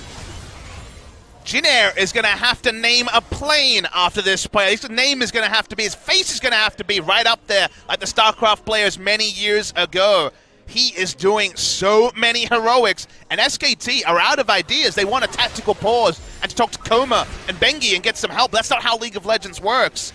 Jin Air is leaving their base again after 3 inhibitors were down. Again, over 3 times so far in this game have they had nothing to defend. The Sun Turret doesn't even stop the Nexus from being attackable, and yet Faker has never gotten an auto in. The Zerat portal is just the most annoying thing in the world, but slowing down so on. They still haven't taken the inner turret in mid lane. Let's be clear. We need 2 or 3 more of those for Jin Air. I wonder if the fans want 2 or 3 more team fights, because I know I do. I'm ready to go. We're here forever, Achilleos. We are. It's just, this is our Groundhog Day. It's called Teddy Day. It's a sequel. Teddy Day is happening right now. I'm going to need some more water, another energy drink, and some food eventually. Look, I can guarantee that every viewer out there is passing their energy to us. They want to see how this ends. No one knows how this ends. For 50 minutes, I have said SKT will take this eventually. 50 minutes has passed. The game is still going. It's the 7,000th Baron buff. It really does feel that way. SKT will yet again take a Baron and attempt to win the game. Look at the Baron HP. It started at 20,000, 200,000. I don't even know what it was. Let's say 20,000. It was a lot. It was about 20,000. It was a lot of zeros and a lot of bars of health. They're still attacking it. 200,000 would be ridiculous.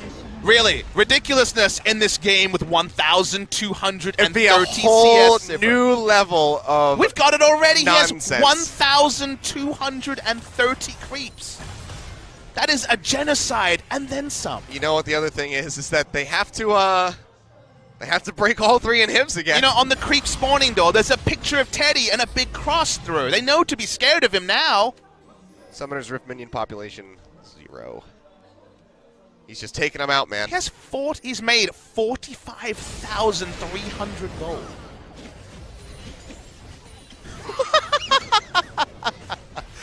Oh God, I think the insanity's starting to set in. Really, just now? Just now? Yeah, this is my breaking point. 78 minutes exact. That's when things start getting At least loopy. now we know for the next Jin Air game. Maybe people will listen to my prophecy and take Gathering Storm against Jin Air. Imagine the bonuses at 80 minutes. I don't want the next Jin Air game, man. Atlas can have it. Here we go. Yet again, looking for Faker. It's going to dodge out. Call the Forge God, and Empty can't stay on top. Faker immediately goes straight back in. Oh my God! Almost pops the Guardian Angel in just a few hits. I'm getting out there with Guardian Angels very relevant because Rushab Barrage is cruising by to ostensibly say, hey. We're going to see a fight again at some point. There is no voice for this, Achilles. Only our real voices, only our exasperation at a game that has gone 80 minutes. We're going to break that record soon. So close. And there's a chance that they could end it, but it just doesn't seem It's less than a likely. minute from now. We're going to get there. I didn't think it could happen, but it is. It's going to happen. A new We LCK are seeing record. LCK history in about every single way. Again, the person who is 400 CS down has the second most CS ever. Here we go. About 30 seconds left. I need to see the scoreboard and know if he got the damn Ornn upgrade. Look here, Papa. I need to know. 20 seconds. He didn't break get the record. the He damn still has Ornn not upgrade. upgraded it. What the hell is he doing? I don't think he realizes. I think his brain is as fried as ours at this point. SKT pushing in. 5 seconds left on the clock. Call the Forge God goes out now. Up in the front lines, gets the stun there onto Soan, but he is getting popped so low, and he is going to go down. Justice finds the kill, and we have a new record, ladies and gentlemen. We have surpassed it. This is all the Wild Wild West from here. Who knows how far this one goes? We hit 80 minutes. 80 minutes of game time. And the craziest thing, as the crowd continues to applaud, by the way, my applause to the crowd. They're all still here. It's 11:55. We didn't even start late. We started on time. You know, I'll have you know, Papa Smoothie, we have made it to 92,000 viewers on Twitch on this game because of how ludicrous it is. But you need to be able to say you were there. Everyone who was there for the Faker versus Faker, look at the moves, look at the clans, remembers they were there. People will remember being there for this game, the utter insanity. Faker teleporting around, walking around, Riff walking around. This game is historic, and it's still going, and yet we still don't know who will win. Because the problem is that you have to say SKT, because you're only ever going to get one kill. The other 4 people run away, Ezreal and Arcane Shift, and then the Riff walk. And then guess what happens? When they get one kill, they don't get anything. It's such a stalemate. It's ridiculous. They can't do anything when they get the kill except buy more time. They're only going to set more records. It's going to be 1,300 CS soon. We need some endless game prevention built into the game here. Maybe there is. We don't know. Yeah, maybe. Have you seen a 100-minute game? The longest game I've ever played in was about an hour and 30 minutes. So I close. just love how tanky the buffs get. I want to know how much. I wish we clicked on it to know how much damage it was doing. It's not going to be relevant, obviously, because of how late it is, but nice to know.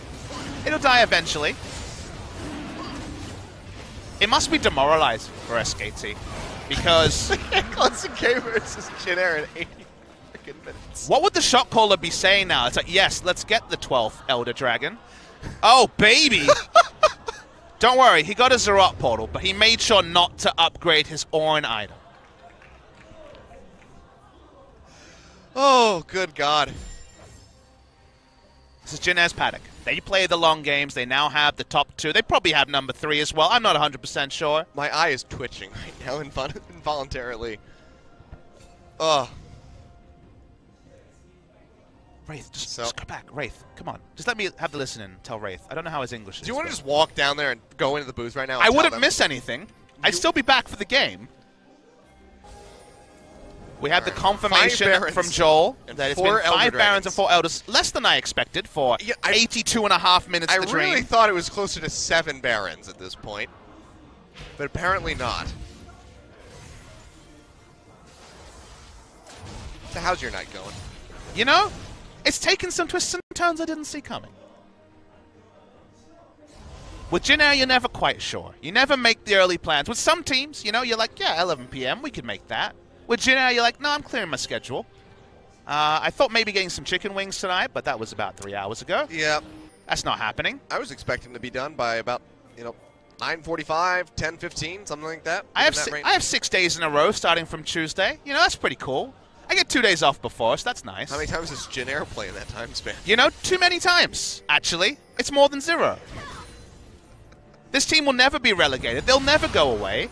The sponsor is a big one. If you guys don't know, Jin Air is the kind of student-friendly, low-cost version of Korean Air, which is one of the premier airlines here in Korea. Budget airline does short international flights, stuff like Japan to Busan, intra-Korea as well. So, and SK Telecom, if you weren't 100% sure, right up there, the Verizon of Korea, I guess, one of the big 2. We have SKT and KT as our biggest networks here. That's why the telecom war exists. We have to talk about stuff like that because 800 Zerot portals on the Rift. Nothing really else to talk about. And we're backing away because the Baron hasn't spawned yet. What is Bang going to buy? He's sold all his items. Maybe he'll just buy them all again, just to be an alpha. I mean, I think that if I started talking about the Look at Bang. He's going to go and just be a traditional AD carry. He's like, I don't need to hit any more Mystic Shards. Okay, Essence Reaver. Don't worry. If he messed up, he's got 4,000 gold left to consider his options. Yep. Yeah, he did mess up. Sold the back. No Essence Reaver. Don't need that silly stuff. Trinity Force. Trinity Force. Okay. Baker getting jumped on. And he's all right. I could have started talking about Star Wars Episode 8 when this we don't want to date this started. cast. We can't talk about anything in time because this cast will live forever. No, what I'm saying is... It's bigger than you and I. I could have started talking about the things that I disliked about that movie, and I would have ended my conversation about 15 minutes ago, and this game would have still been going. SKT need the Baron, Achilles. Yeah, take it down. Die, evil Baron. So that's the 6th one. You think the Baron would learn by the 6th time? Just don't show up. Just don't spawn. This is not the day. If you're at home and took a day off work to watch Jin Air GreenWings versus SKT, first, I slip my hat to you. Second, you saw something special today. Yep. Absolutely insane. I've just been waiting for them to fight. Even if it results in another stalemate, I would just like to see some action. What would you consider a fight? Because there probably can't be a hard commit when somebody dropped to like half HP at least. Okay, maybe.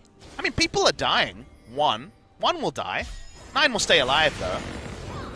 The minion genocide continues. Let's do some rough maths. We have nothing happening on the screen. 16, 29. There's been about 2,000, well, more than that, 3,000. Something crazy on the side in terms of minion kills. 2,000, 2,400, 2,900. Yeah, about... We're getting at about 3,200 minions killed by Jin Air. Carving through them like butter. The gold all over the ground. Yet again, Faker going to be fine. I mean, the problem is that there's so much AD that you can't actually one-shot this. Okay, Justice has to move back. Bang. Oh, that's going to be bang. He's actually knocked up. He's going to go down. Teddy finds the kill. That's the fight I was looking for. Umpty going over the wall, looking for Wolf. The shielding coming through, absolutely massive, and SKT is yet again just going to go ahead and walk away. But it's just a kill. It's just one kill. You can never get more than one if you're Jin Air. If one person on Jin Air dies, the game is almost 100% over. But because of this, just the threat of Caston. Umti's going to find Caston, by the way. Yep, Faker going to get jumped on. He goes might low, die jumps here. over the wall. Faker getting popped, jukes back over the side, has the Zonias. Wraith is here too. Wraith is nearby. Faker makes it over the wall, but Teddy throws out the boomerang blade. Not quite going to connect, but now Tal is in a bad spot. Teddy also flashed for that He's dead. auto. They're going to get Tal. That's two. It's two members We haven't dead. had two dead. 77 seconds dead there on Tal. Teddy had to flash. He's ulting the minions like, He's guys, going for it. All I'm right. going to get myself a turret. Let's push it in as fast as possible. Umti's here as well. 5 members strong. Jin Air GreenWings could win. They might actually be able to do this because this time the inhibitors aren't down, Papa Smithy. Watching it here. Faker's still alive. Just killing the minions. Why poke when you can kill a minion? There's a turret there. I wasn't 100% sure, but it's dying now. For the first time in I don't know how long Jin Air have taken a structure in this game. It feels like maybe 30 minutes. 5 seconds on Ezreal. They're going to try and end. They're going to go for it. Passive procking there onto the turret as It's they try to so finish this one tanky. off. Teddy firing away. No minions here to help this one out. He takes a considerable amount of damage there from the True Shot Can Mirage they and truly Jin Air. back away, though? They're still teleport up on Tal. But it's 25 seconds, so yes, of course they can. On the hunt, yeah, they're going to go ahead, run their way out of there. There's no TP up for Faker, so it's not like he can go try to backdoor. But the best news is, Achilleos, a meaningful win for the first time in what? 55 minutes for Jin Air GreenWings. They are now, if they can get 2 picks, they win the game. That is now the reality. They can end the game. SKT have struggled to have all their sideways pushed to the point where they can even take an inhibitor. They are down in inhibitors against Jin Air after taking the first inhibitor in the 30 minutes. I mean, time is like a weird flat circle at this point, so who even knows what happened when? But at some point, at least 3 to 4 times, there have been even started 3 yet. inhibitors down. The famous memory of Captain Jack and that CJ fightback is nothing compared to this game. That game was over way earlier. This game's still going. 1374 CS on Teddy. Is there a drinks break at 90 minutes in a League of Legends game? There might be. There should be.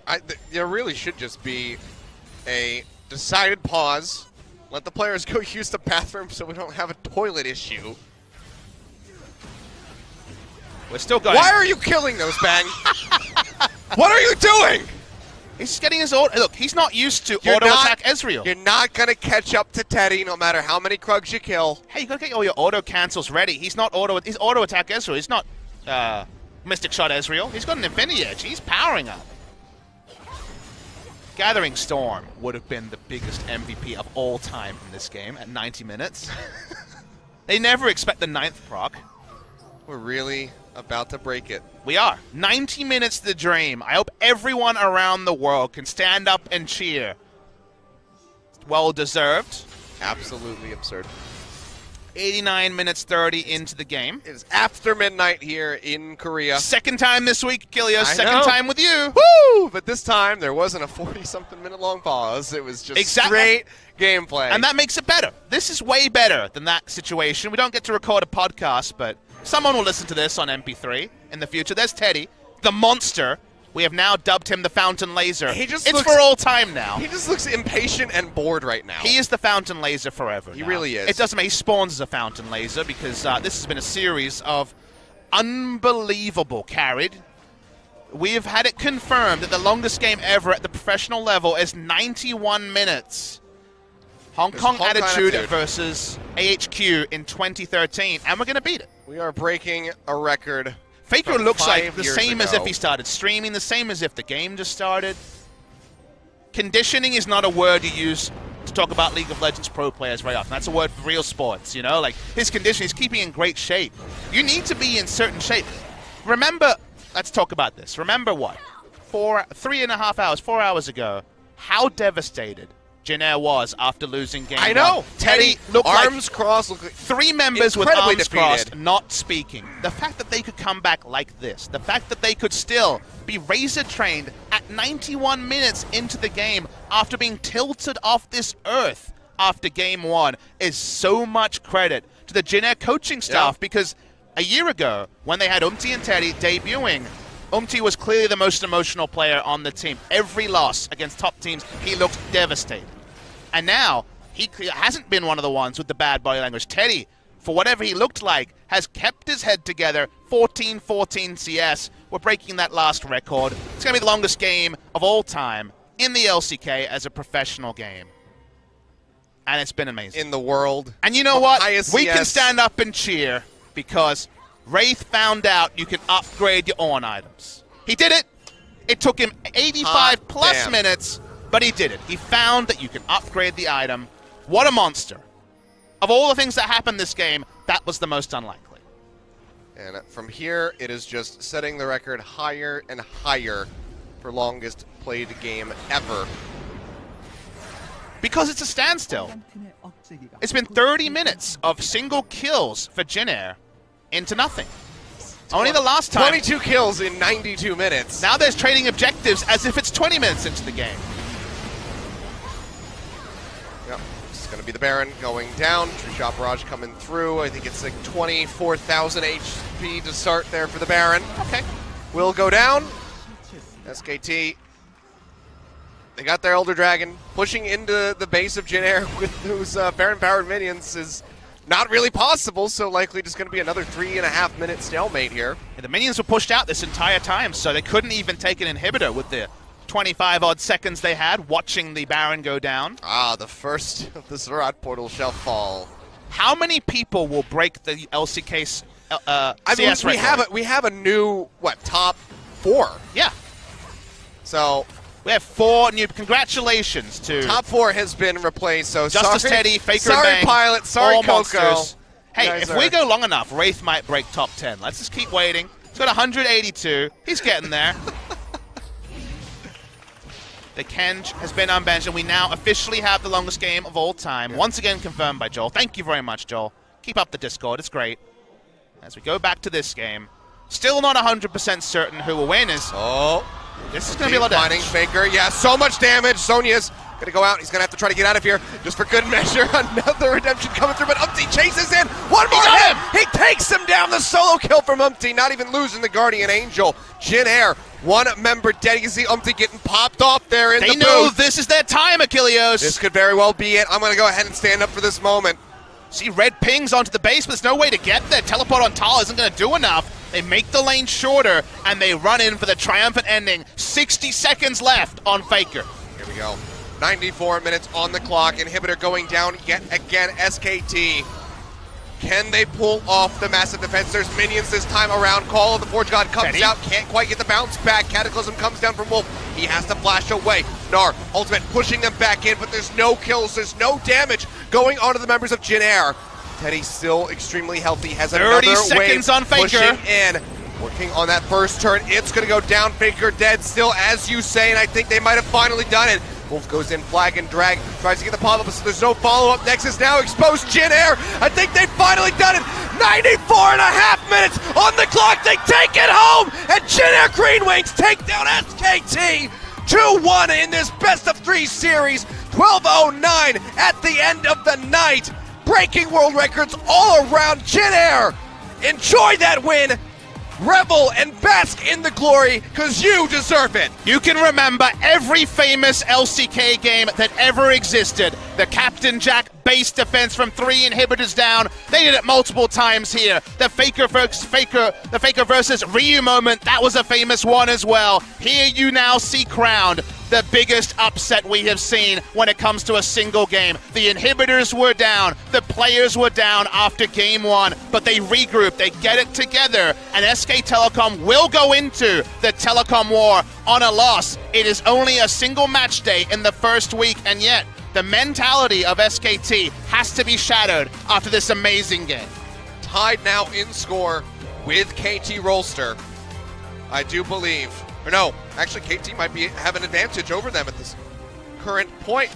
Hardly seems relevant at this moment. Insane match day here. Some of the SKT fans packing up their stuff and trying to beat the traffic to go home.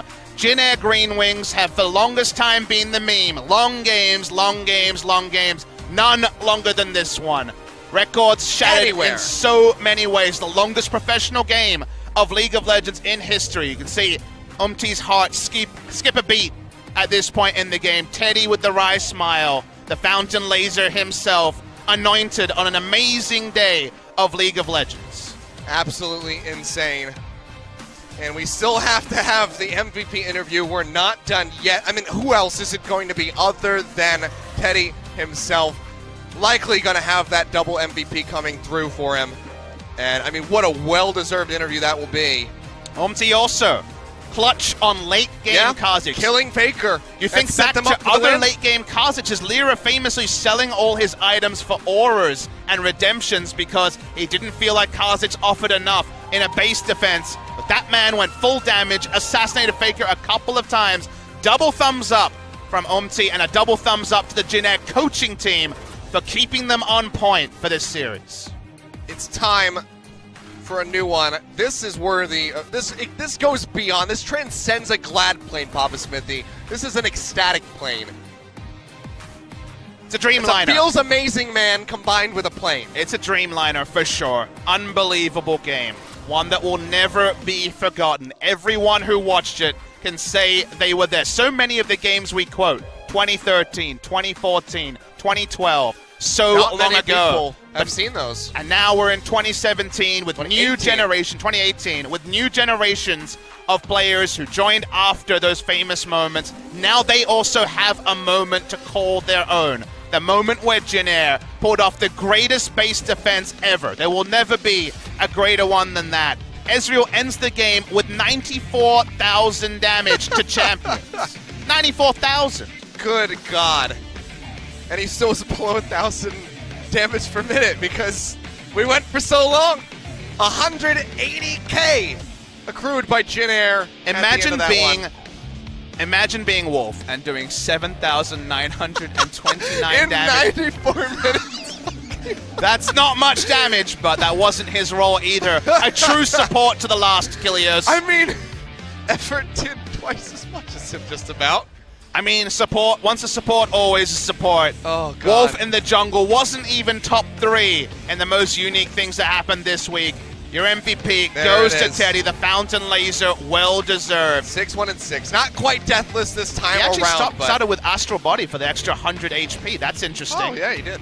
But so much credit to Teddy, who now takes full control of top side. He's joined with Raise and Ambition, but let's put him on the top. I think he deserves it. Yeah, he absolutely does. Bang and Wolf are going to have to sit there in tied 4th place.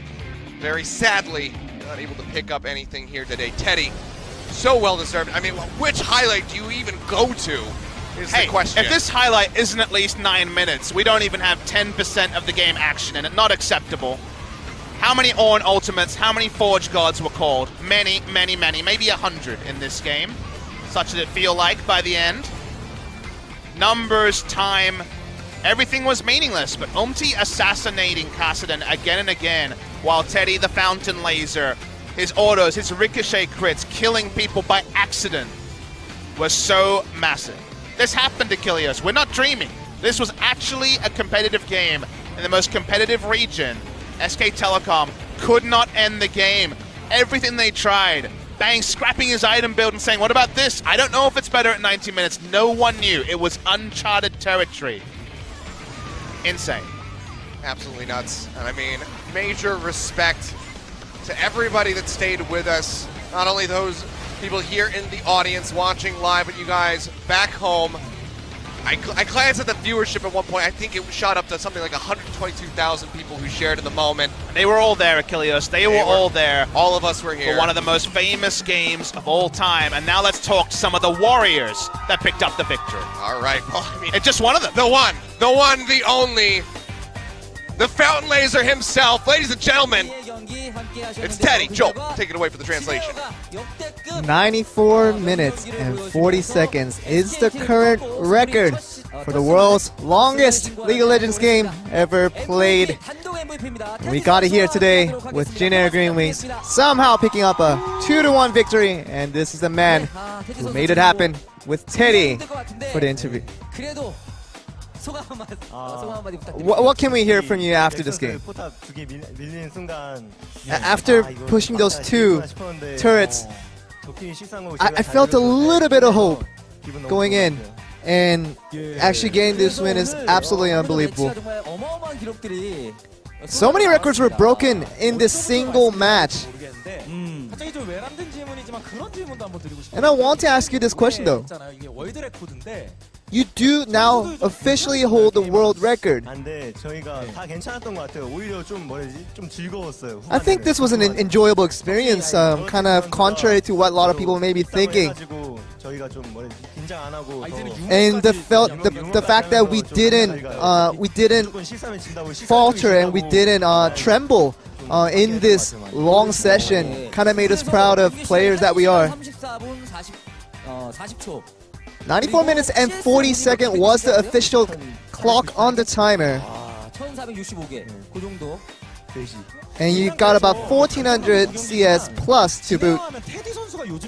And Teddy, you are very much the undoubtable main character of Jin Air GreenWings at the moment in this 2018 spring. How do you feel about that?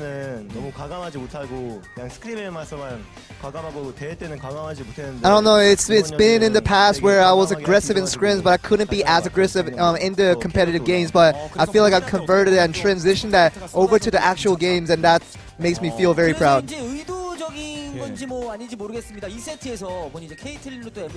in the second set, you did earn the MVP with the Caitlyn. And it seemed like your teammates were giving you all the CS when the opportunities did arise. Yeah, I just tell my teammates whether it's the truth or a lie, I'll just hard carry them and carry them to a victory. That's what I tell them always, and they seem to trust me enough that they will bloat me with all the CS that is available.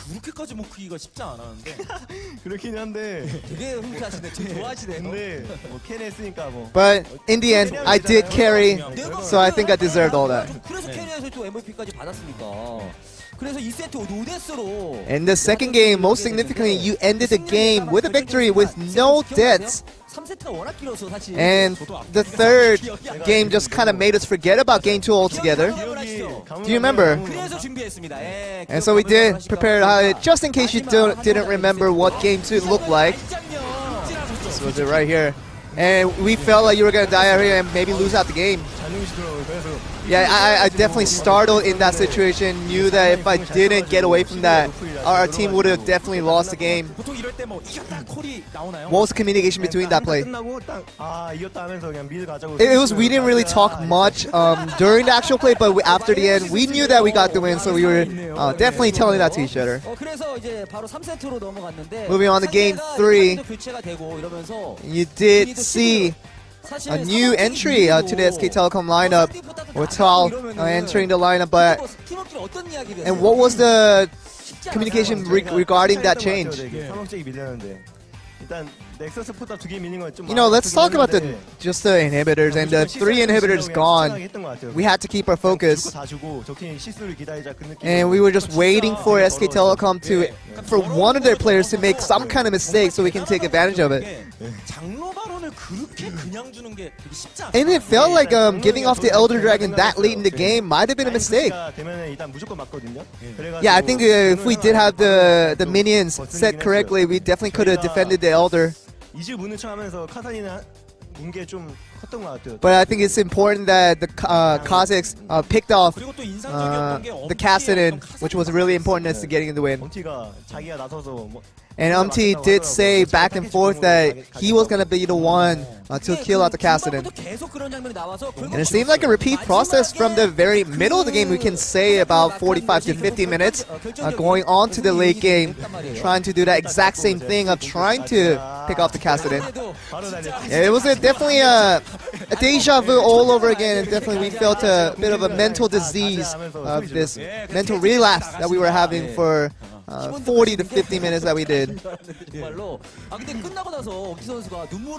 And after the game, we saw Umti kind of shed a tear. I wonder what that meant. Do you have any idea?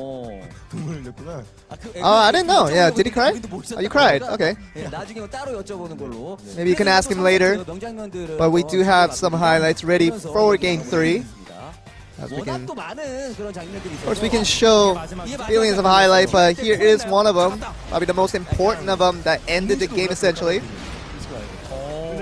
그냥 지나가다 보니까 엄티가 카센이 발견했다더라고요. And MT was just roaming around the jungle, and he just saw a sitting duck Kassadin in the river. So definitely a thank you gift on that one for him. That is what he said as soon as the Kassadin was killed. Don't need to translate that for you guys. 혹시 좀 재밌게 여쭤보는 건데 화장실 가고 싶지 않으셨어요? Did you not want to go to the restroom in all of this? 저스티스 선수는 화장실 가고 싶다고 했는데. Yeah, I actually told my teammates that I want to go to the restroom in the middle of it, but 잘 모르겠었어요. definitely during the whole process, that wasn't the most priority issue for us. 어쨌든 오늘 사실 그 진에어가 지난 매치와 이번 매치 모두 좀 And with Jin Air, 팀을 상대하면서 you did face very tough teams from your last opposition, and of course with today's SK Telecom. 시작을 했단 말이에요. 경기도 좋았고요. And of course the last series was a very good performance overall. 준비하는 데 있어서 뭐 어떤 점을 And in preparing for today's match against SK Telecom, did you prepare anything specific? 그냥 원딜 캐리? I think just carrying as the ADC. That's the only thing I was thinking about. 그런 것 같아요 지금 약간.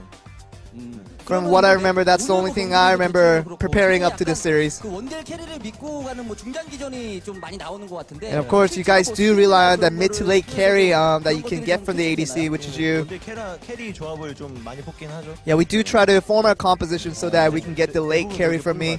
And I think it's something that has the trust from my teammates, which is allows us to do that. 그런 거 해도 되고요. 그리고 11가 그냥 초반에 저희가 그냥 무조건 들어놓고 후반에 가서 캐리하겠다는. Yeah, even though if we lose a little bit in the early game, we can still carry and make the game work with the Sivir on the lineup. And of course, it definitely was a historical moment with today's game being breaking so many records, but meaning so much at the same time.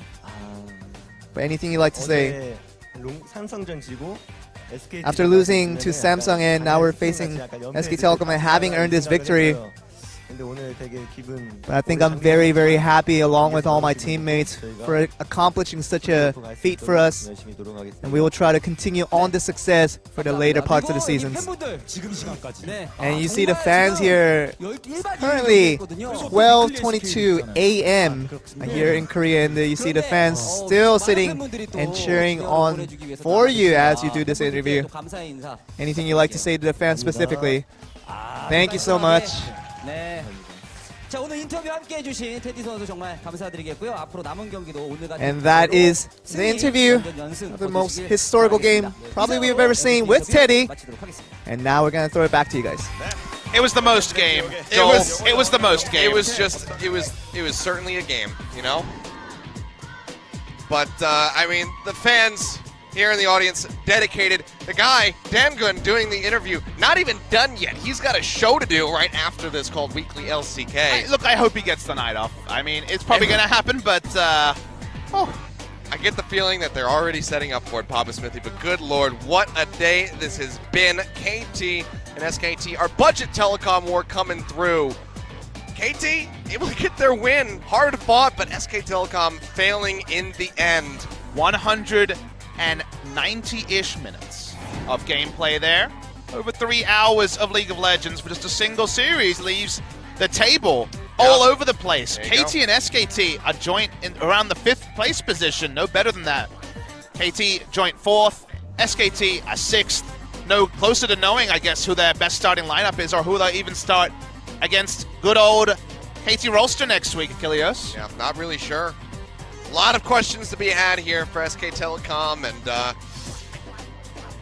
you know, they're going to have to do a lot of reflection on today. There's still more League of Legends, guys. Good news, you know, we have 6 days of games in a row because we do have no Sunday broadcast tomorrow. We'll be back on Tuesday. Jin Air GreenWings in our first game, of course, why not, against MVP over at the Gangnam Stadium, then KT versus SKT. No, this would be on Wednesday. These are the OGN games. We're not showing the Gangnam Stadium games. They don't even exist. Apparently we're just you don't even get League of Legends. Straight for the OGN one. So on Wednesday, it will be that telecom war. Then following up on Thursday, Rocks Tigers versus Kongdu Monster, KSV versus Afrika Freaks. I believe I'm on for this day.